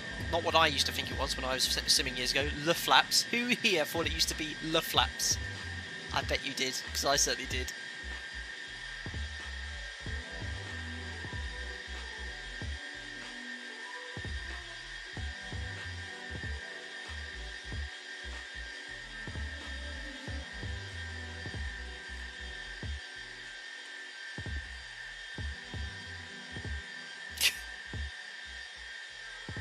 Maybe it was just me. John94, have you seen the video of the B-52 landing at Duxford? If not, I'll post a link in Discord. I know, I completely forgotten about that. We've got 7 miles to top of descent. Guys, take a look at this. Watch your ears as well. The huge B-52 bomber proved an impressive sight as it swooped low over the airfield where it's to take its place alongside other great planes of history at the Imperial War Museum. It was to land on the shortest possible runway for a B-52, and to ensure a safe landing, it carried minimum fuel reserves and was stripped of all necessary equipment.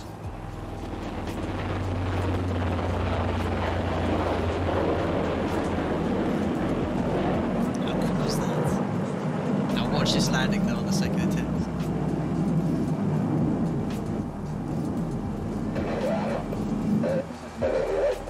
Anxious crowds watched as the crew made 2 practice runs over Duxford to line up the plane for the final approach. This is what you call a non-butter landing.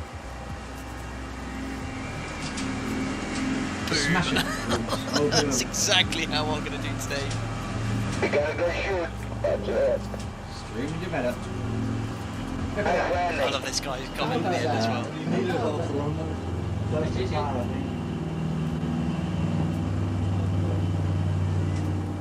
Three RAF Vulcans were sent to American museums last year, and the B-52 is a gift to the RAF from the American Air Force. I bet you were the pilot of that plane, cheeky. The 8-engined plane originally came from the Carswell Air Force Base in Texas. It was built in 1956 and has logged up 15,000 flying hours and was used in action during the war in Vietnam. I've been to this For the pilot, the perfect landing was a nerve-wracking experience, and not just because of the small runway. This is brilliant. What was it actually like landing the aircraft on such a small runway? It really wasn't that much different than landing on another, just the anticipation. I guess more than anything with the crowd, you kind of worry you don't want to screw it up. Well, that's brilliant. How do I turn this off? Oh, am I a real streamer? There we are. Let's close it then. Right, we passed top of descent. We have 10 miles to go, guys. Top of descent's in chat, if I can remember how to do it now. Right, so what I'm going to do is select... disconnect the order throttle. That's your Fisher Price sound. So I'm going to reduce thrust to idle. And then I'm going to select pitch hold. There we are. There we go, top of descent's in chat. So there you go, you can see, look, a real B-52 pilot, his sort of landing. That's the sort of approach I'm going to be taking today. Let's go all the way down to, let's set something random. Let's set flight level 100.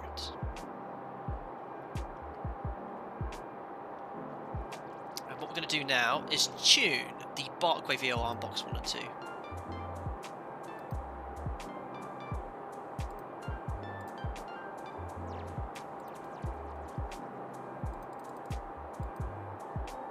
Barkway, guys, I've had a look at a test of this sector.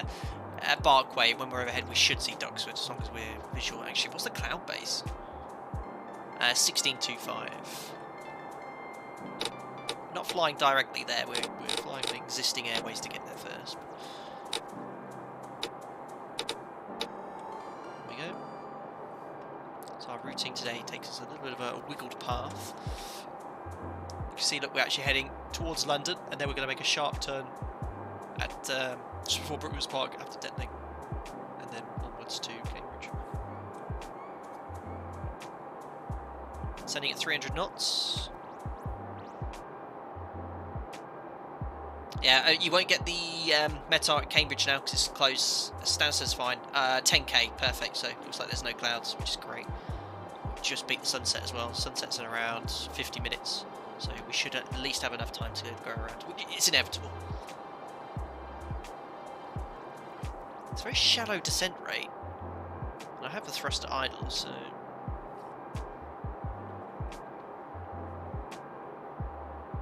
There's our little Felis wiggle. Queen status, the Tupolev 154 is my favourite aircraft. It's an epic aircraft. I think it's probably one of my favourite Russian aircraft. Kirish, you're having 128 knot wind in your descent. If we're having a 210 kilometre headwind in our descent. It's very strong.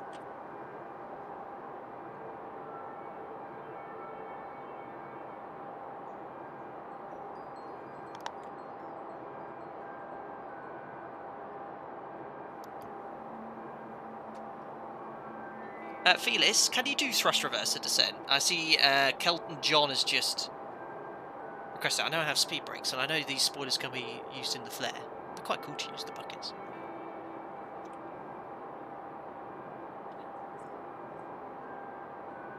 Captain, long-time listener, first-time caller. Is it true you are not wearing your seatbelt? Anthony, we live recklessly here at Alpaca Airways.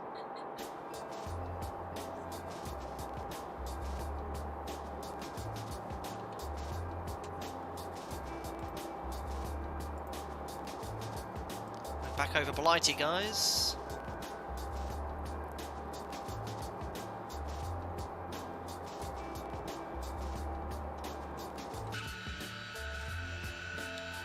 Must be.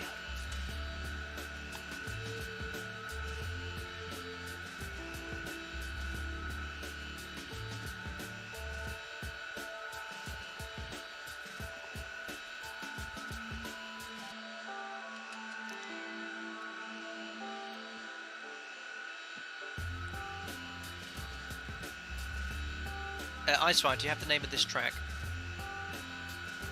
I have it on a playlist on... I've merged all this music together, but I'll try and find out. I've got a long list of all the stuff I do. It's playing through Streamlabs at the moment.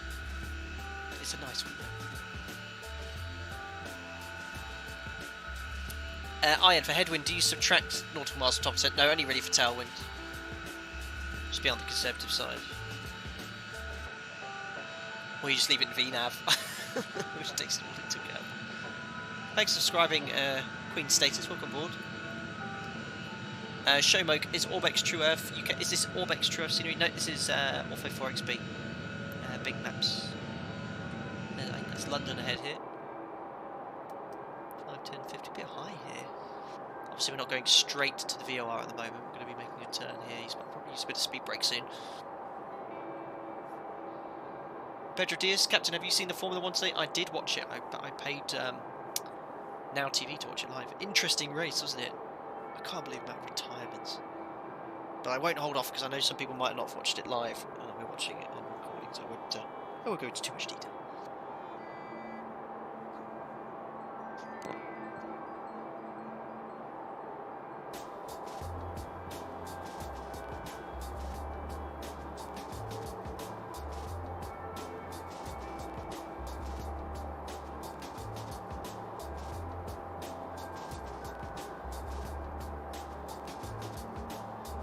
Guys, with around 25 minutes to landing. I'm just going to use a little speed brake here.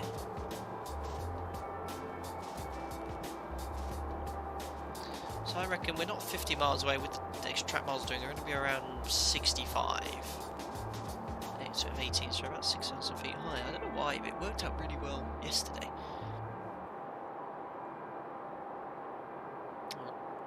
Speed brake's out now.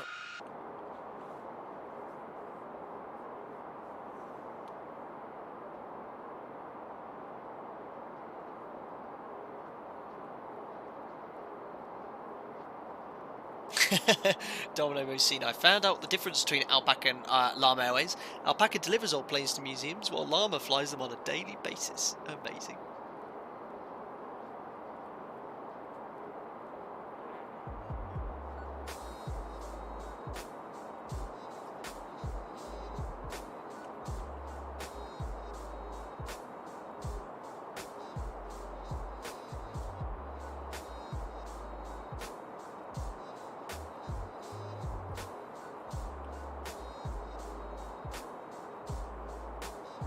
Captain only on VATSIM at the moment. Nope, offline today. That's better. Stone speed brakes now. How much fuel have we got on board? Ladies and gents, we've got 5, 6, 7 tons of fuel. That's good. We started off with 20 odd, didn't we? 21, 22.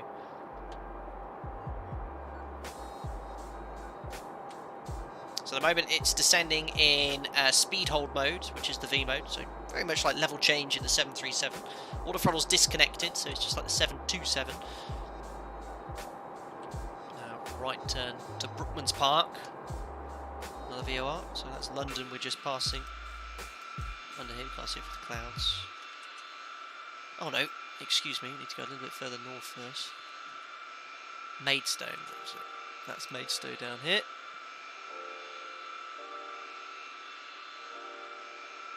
Kieran Harvey, will you aim for the displaced area so you can touch down on the numbers? I'm going to be aiming for the numbers, buddy. Felis, what is our bingo fuel? Well, our alternate is Stansted. So, to divert there...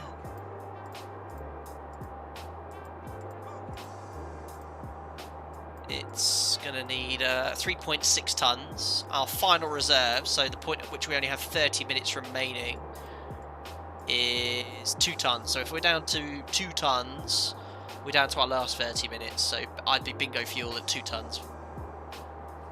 We've got plenty today.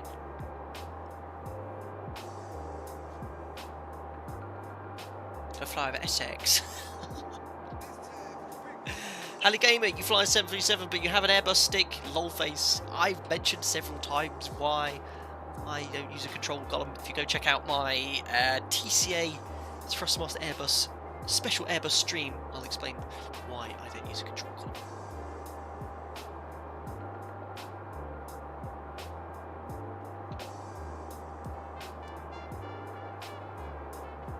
Looking good.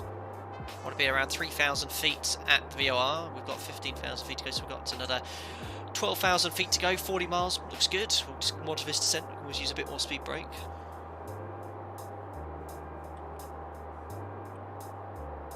I think we'll need a fan on this approach. Carl Cruz, are you still planning on getting radio panels? I am. But we're moving house soon, so I want to hold off getting everything until we get the new room set up for streaming. Simon Lewis, have you signed all the buttons yet? A few more, but not many. Everything I need.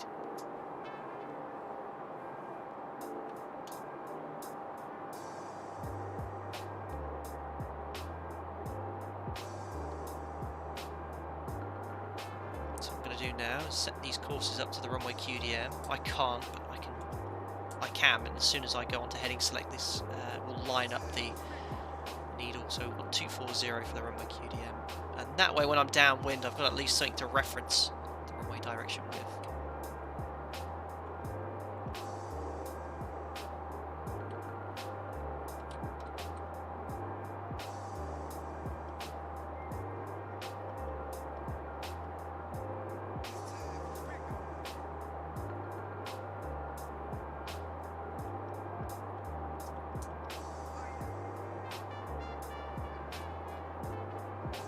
Seatbelt sign on, past 15,000.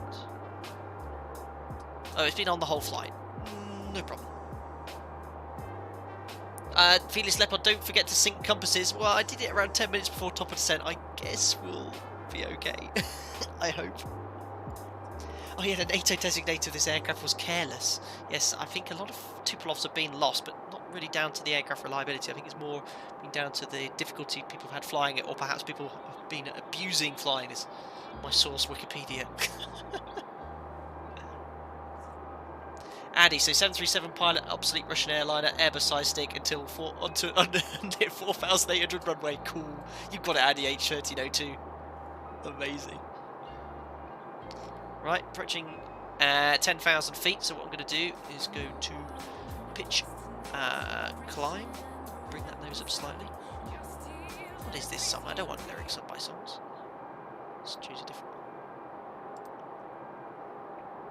There we are, so I've pitched up just to get our speed back to 250.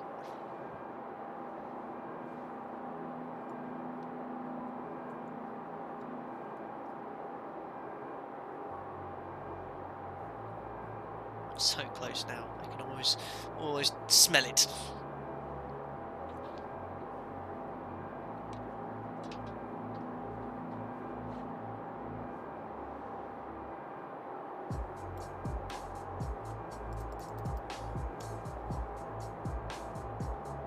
Love that little pitch wheel.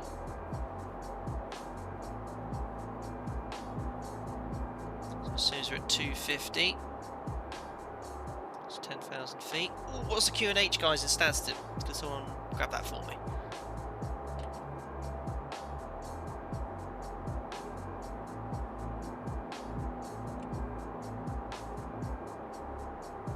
Okay, around 250. That'll do us. Pitch hold again. Pitch hold, speed hold, so we're going to now descend at 250 knots. There's flight level 100, QNH is 1011, thanks a million, guys. So we're now going to descend to 3,000 feet on the QNH. MSA is fine for that sector around Dexter, there's no terrain issues here. 1011, 1011.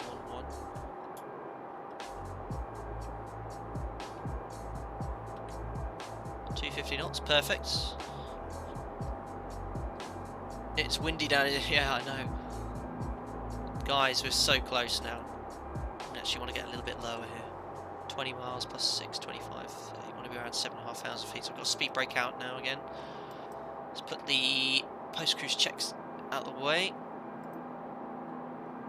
So I'll put the extender lights, landing. You'll hear the noise now. Stab setting for landing. Oh, I nearly forgot about this. We want it to be in the forward position, so forward. That is, I don't exactly know what that does, but it's really important that you do it. Otherwise, you'll run out of stability or elevator authority. Stab setting is set. ASBU prepare for landing. Landing gear and flaps coming up. Another thing that Felis has done, which is really nice, is a little tab card here, and it updates your current weight and all your correct speeds for you. So I'll just keep that down here at the bottom for now.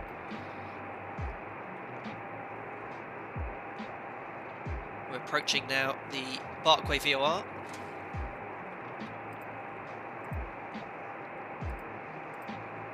Just pass through over London. Really quick external view, there you go. The speed brakes.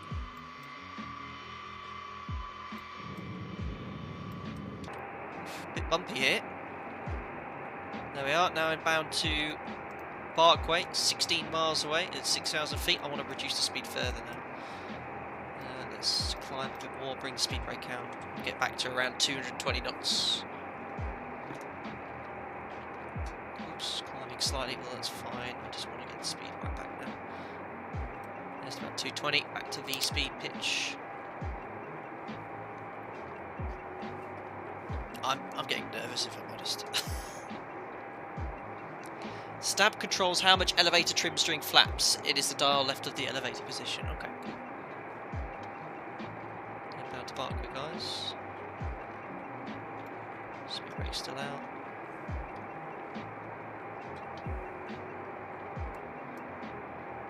I can't see it yet. Let's do the speed brake. So it's going down around 220 knots now. Look at, you can see that as the aircraft increases, how the attack increases as well. Looking forward to the go around. Lack of confidence, I see.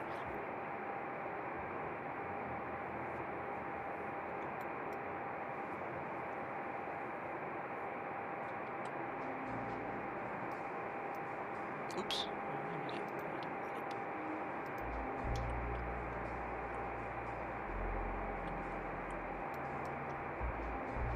I have a funny feeling those buildings there are associated with Duxford.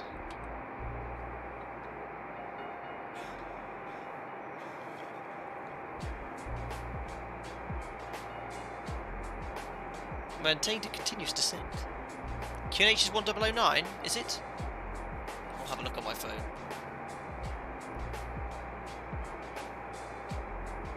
No, 1011 in Stansted. approaching 3,000 feet. VOR is 7 miles away, so actually a lot lower than I need to be, but I'd rather be lower and drag on in. Just imagine this if you're in the UK right now and this is flying over in this small village. All the people inside of Buntingford will be getting a rude awakening this evening. Hello, Buntingford.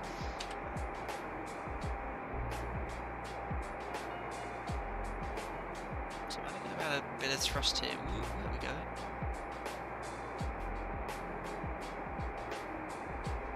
Please level off. Oh gosh, pitch hold went screaming through 3,000. So let's bring the auto throttle back in.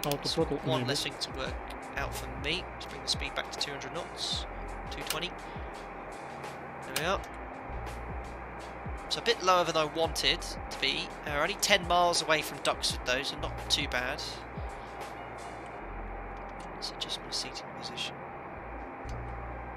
I'm now going to go to heading select. I'm going to turn off GPS navigation to NVU. I can actually select VOR.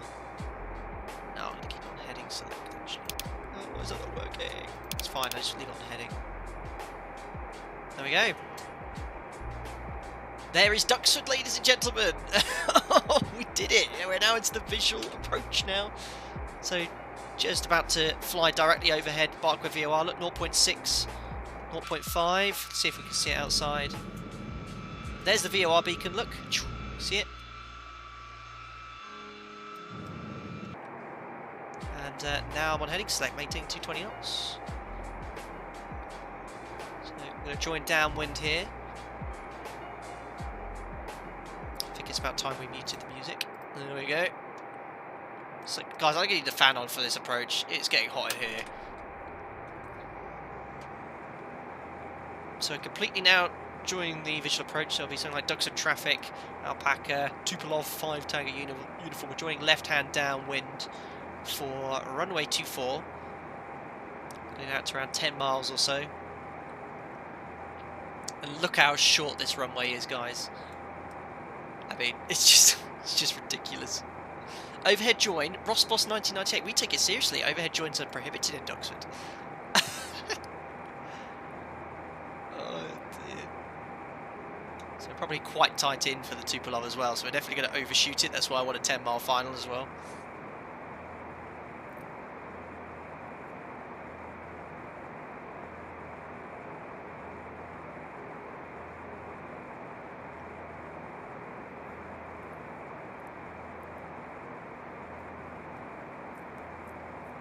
Sight.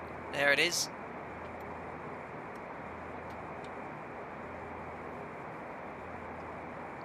.1200 landing distance available. Unbelievable. There's the M11. At least there's enough light. So, just to help us here, we've got the GPS. Okay, so we can actually use this for a distance around 10 miles or so. I'm very tight in here, so I think I'm going to have to probably overshoot. But we're going to stay on this heading until we get to around 10 miles or so, and then we'll turn final. I'm going to descend down to 2,500 feet now, so I'm just going to select V here, disconnect the auto throttle for a second, add a bit of thrust just there, and it's going to slowly let it descend down to 2,500. Speed's good, so we'll be clean for now. 4 miles away. Let's slowly descend to 2,500 feet.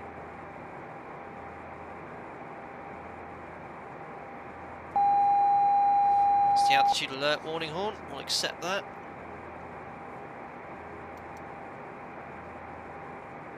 Six miles away.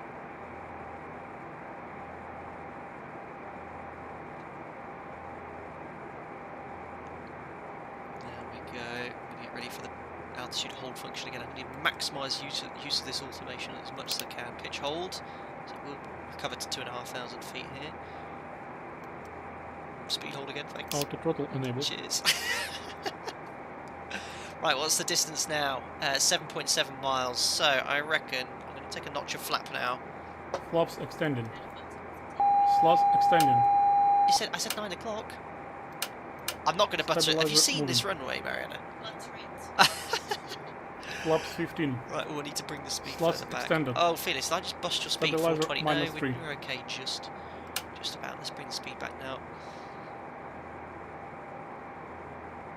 There we are. Now I'm going to turn final. I will definitely overshoot the centre line here. And I'll maintain 2,500 feet until I pick up the visual part of the approach. So I'm just going to roll past the heading there. I have to wait until we're 180 degrees to get in. Right, there we are. All the throttles on, isn't it? Yes, thank you.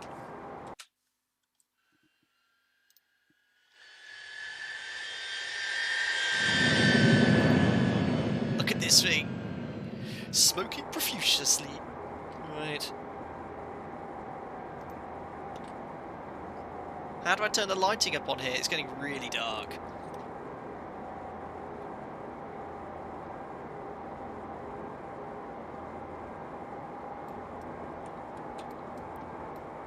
Where is this airport?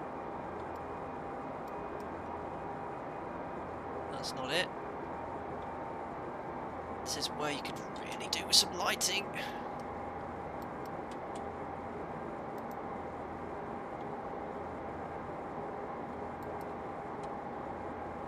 There it is.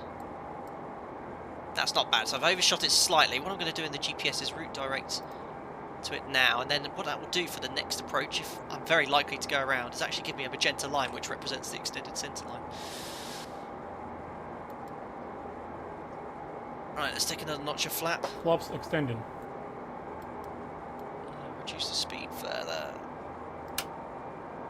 Let's do around 150. What's our final approach speed going to be? Flat 45, 250 kilometres an hour. So we'll set that now. Where is that goddamn runway? Uh-oh. Oh, I've completely lost it. Is that... Oh no, oh my goodness, right, I'm disconnecting. It's too difficult to do it by hand. Right, gear down. Flaps By hand, without being moving. visual, you know, be looking at the runway here. So I'm going to go gear down. Flaps 36. Flaps full. I'm trying to find this runway. Stabilizer -5.5. Where's it gone again? He's probably just can't find stuff when you fly visually in desktop sims. Where's it gone? There it is, right. Thank God I've got that auto throttle still in. Nothing to see here.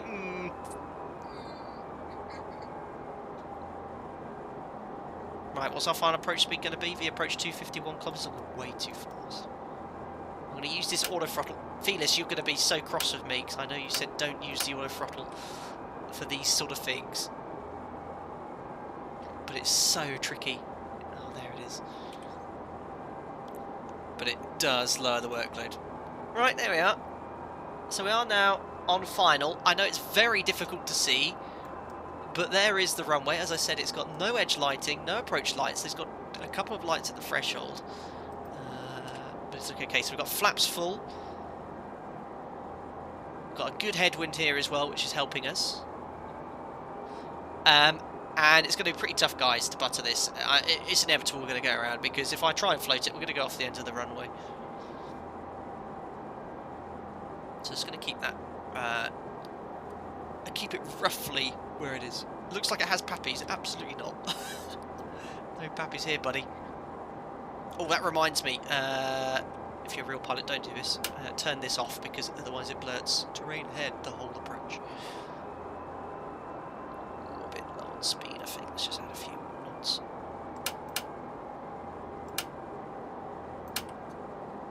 I'm just going to use that auto throttle for as much as possible, because it's so hard to monitor your speed with this tiny needle here.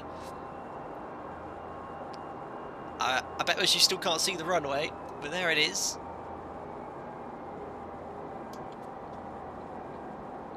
Get your landing rates in, guys, if you enjoy the content.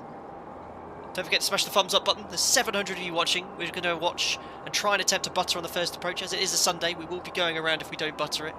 And I have to make it very, very quick because it's such a short runway here. So I'm not going to use the buckets during the flare. I'll do my absolute best to get it first time, but I don't think it's going to happen. Very good headwind here, which is helping us with the approach. You can already tell by looking outside. Completely flying manually now, apart from the auto throttle. As you can see, it's changing all the time. That's because it's not designed. The auto throttle is not designed for this stage of flight. I am cheating by using that. A little bit left of centre line here.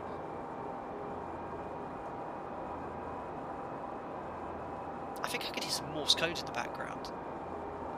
I can. Let's pretend we can't hear them. It's so sluggish, right? Let me just show you. Like, this is full right on the aileron, full left on the aileron. It is so sluggish. It's like trying to fly a bathtub. We're good. 1,000. Checked. Glide slope. There is no glide slope here. I don't know any Russian female names. Not the time for us to be discussing this, Mariana. Oh god, I've completely forgot to turn that on. Right, looking okay. On the centre line, on approach, maybe a tad high. I'll disconnect this auto throttle very shortly.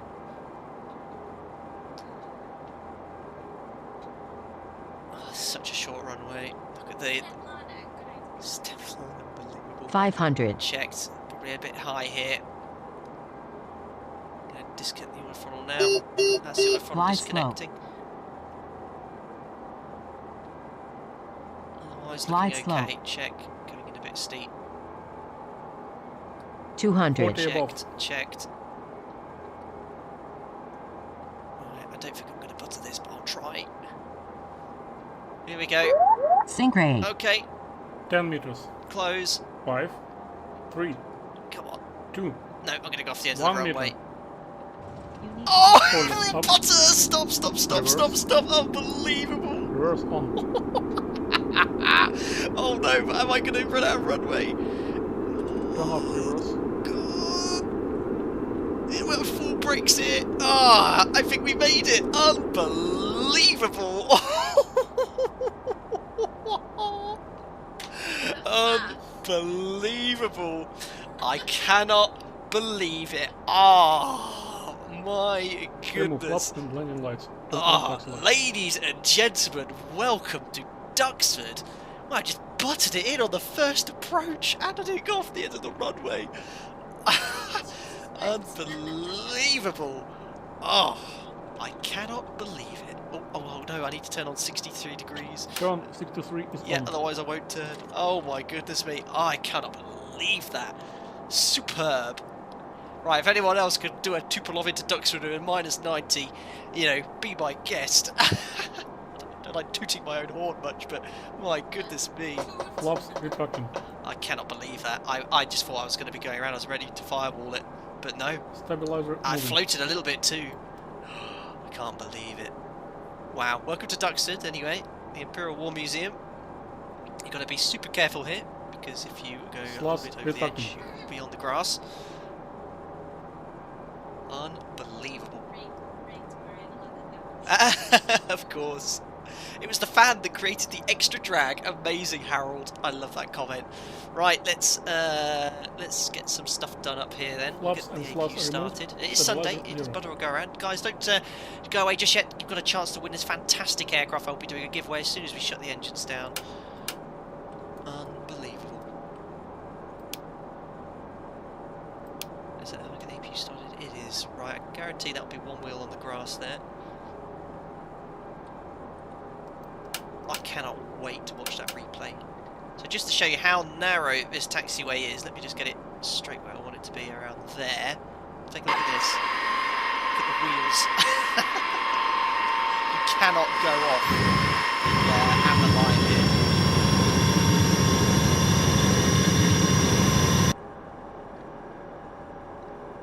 There you go.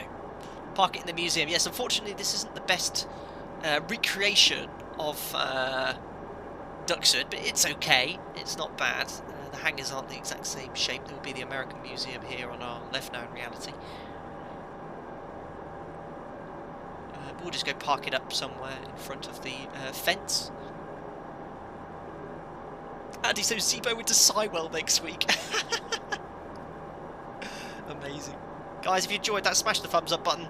I thoroughly enjoyed it. It's been a lovely chill stream, and in fact I quite like taking the break from VATSIM if I'm honest, especially doing these kind of fun flights. Not entirely unrealistic, you know, you can imagine a Tupolev. If Imperial War Museum got a phone call saying, would you like a Tupolev in the museum, I'm sure they'd say yes.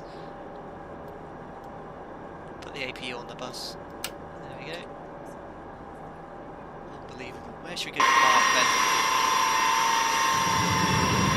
I think we'll go park in the corner here.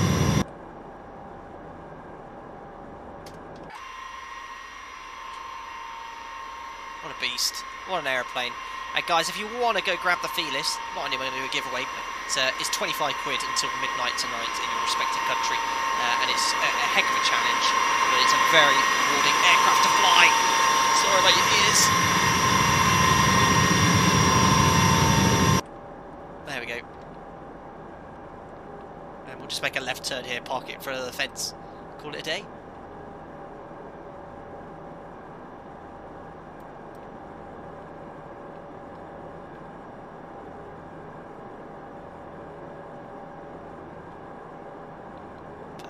I can't believe that. I practiced this approach so many times and I haven't done a single butter.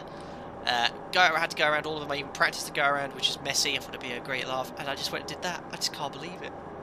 Right, I'll stop, please. Well, parking brake on. Now. Turn off systems and engines. Perfect. I will do, Felis. Thank you very much. APU's on the bus. It's very hard to move these levers, so the way I shut it down is like pulling these 3 switches down. There we go. Ladies and gentlemen, welcome to Duxford in the Tupolev TU-154. Amazing. Another successful alpaca flop flight on your Sunday live stream. Awesome stuff. Adam, you said it. Practice makes perfect. I can't. I thought we'd be on turning final right now, if I'm perfectly honest, but what an enjoyable flight this was. Really, really rewarding to do, and I hope you enjoyed it too.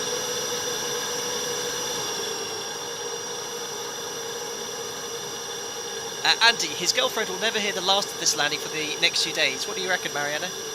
She's pretending to be asleep, you absolute idiot. What did you think of my landing? You weren't watching it, Andy. Well, yes, she will be. You're quite right, Andy. Amazing. APU overload. Yeah, I probably put the APU up too early. It's loud. Speak up, sorry. Yeah, of course, I keep forgetting everything I say. It's much louder. There we go. Guys, we're not quite done yet. Alright. Have a look at this fantastic aircraft. You right now in chat have a chance to win this aeroplane. Alright. All you need to do is type in something inside chat, and you need to only do it once. But I'm going to firstly put some nice, soothing background music on. There we are. Just turn these down, sounds down a little bit further. There we go. That's better. Sorry, guys. So, what we're going to do is do the giveaway in chat. All you need to do is answer the question. Answer the question in chat. Oh my god, let me start again. You know these streams fry. Mariana's looking at me, wants to cry laughing. All you need to do is put the correct answer in chat once. Now, let me tell you something now. We've changed it slightly. If you do it more than once, you automatically have no chance of winning it. So you only need to do it once. So don't worry, we haven't quite started yet. I need to go to Nightbot here and set it up. So let's here go to giveaways. There we are. I'm now going to type in the answer to the question, which is this.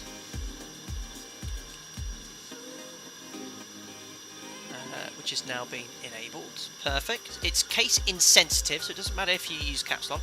I've enabled anti-spam as well, so if you type this answer in more than once, you have no chance of getting the giveaway here, okay? So here is the question, alright? Say again. I don't think that's possible. So if you have one in the past, there is a chance to win again, but I have made it you can only put the answer in once. If you put the answer in more than once, you're automatically thrown out. But here is the question. It's right in front of you, okay? The answer: what is the name of Alpaca Airways' Eastern Bloc subsidiary? Off you go.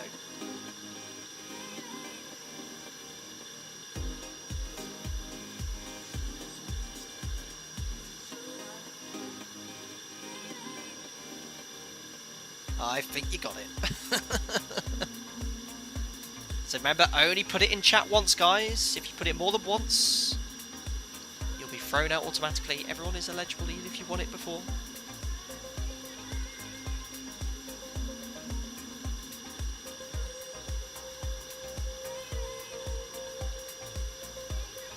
Give you another 50 seconds until the time is exactly 2048.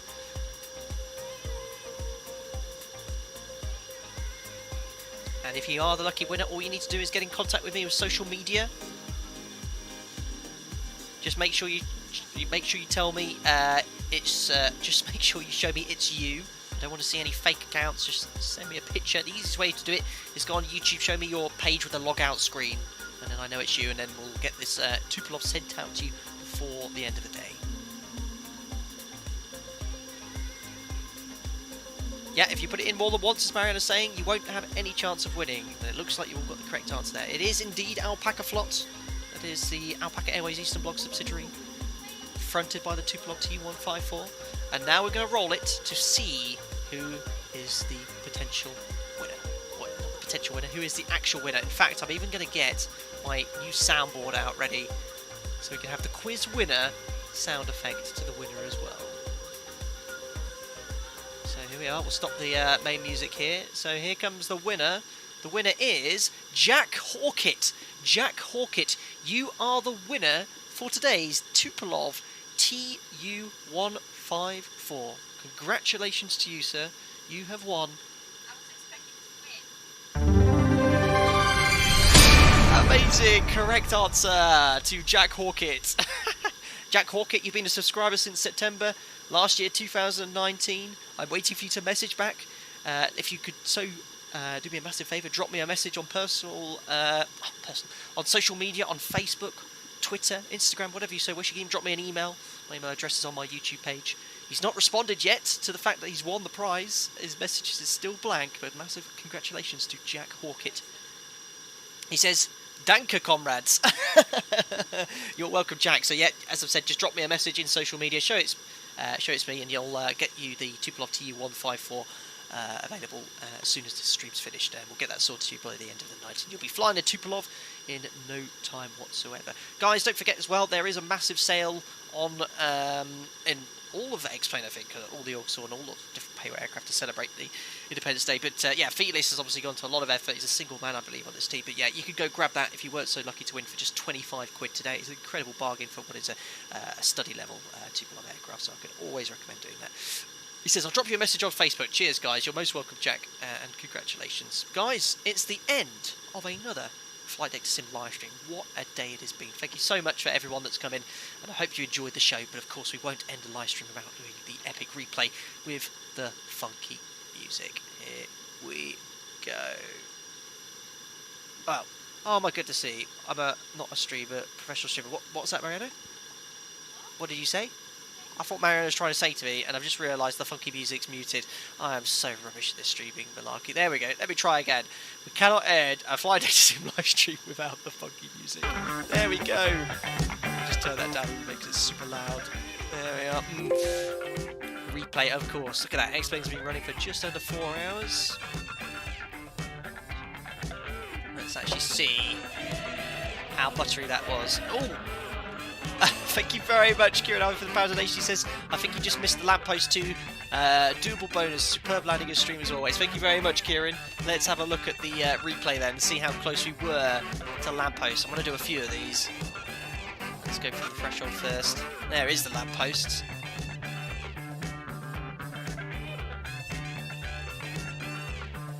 I didn't do the buckets because I thought we'd be going around. What an absolute beautiful aircraft as well. Looks so epic.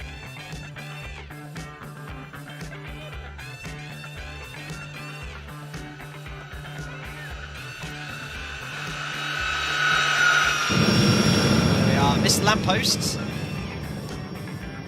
I mean, a little bit of a float, but by George, I'll take that any day. And look at the timing for the music as well. I'm a pro streamer, right? Ah, super happy with that landing, guys. You can see I had maximum brakes on. I thought I'd actually blown it at one point. Missed the lamppost just. I don't think they're quite there in real life.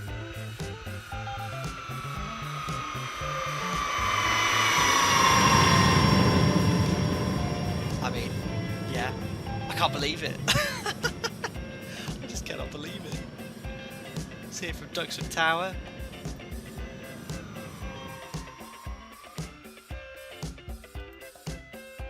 Love it. What a beast. What a beast. That head, I tell you what is the headwind, guys. I don't think if I didn't have that 20 knot headwind, I think I could have been scuppered.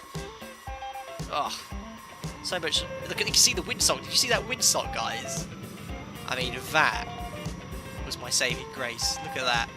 The headwind is pretty much vertical. It's like a 25 knot headwind.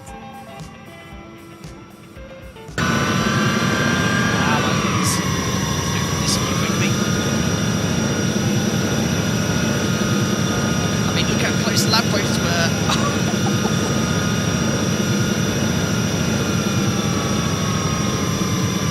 Sorry about your ears. Yes, yes, and yes. Good ball.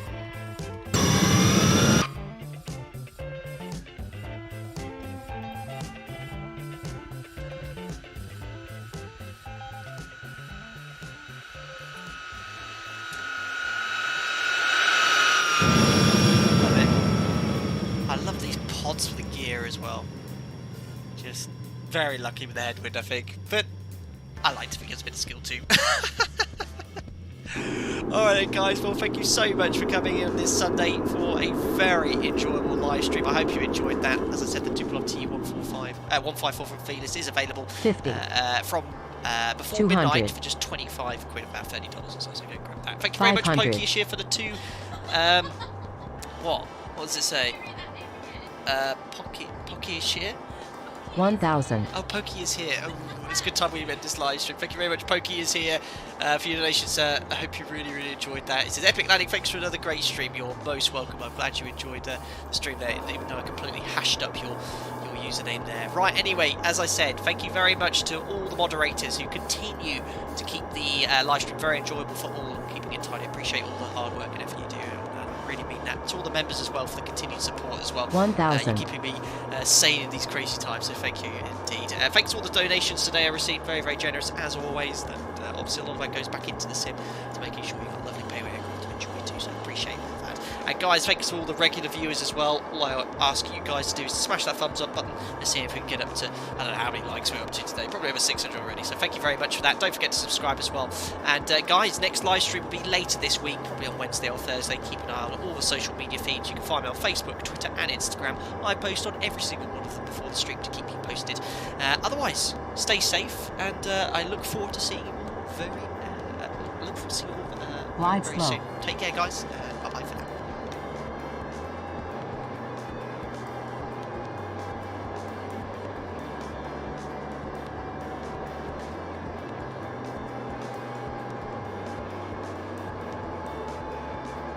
$200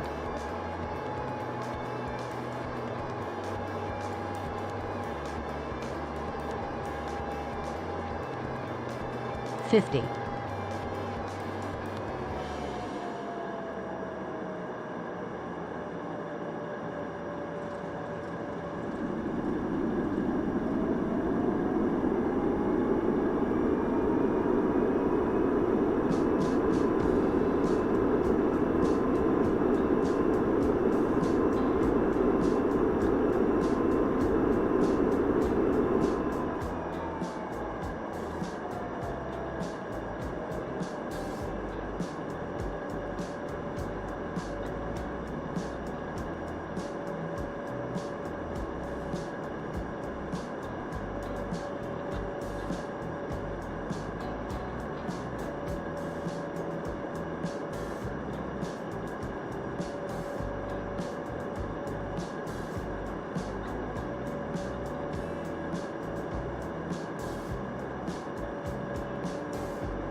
1,000.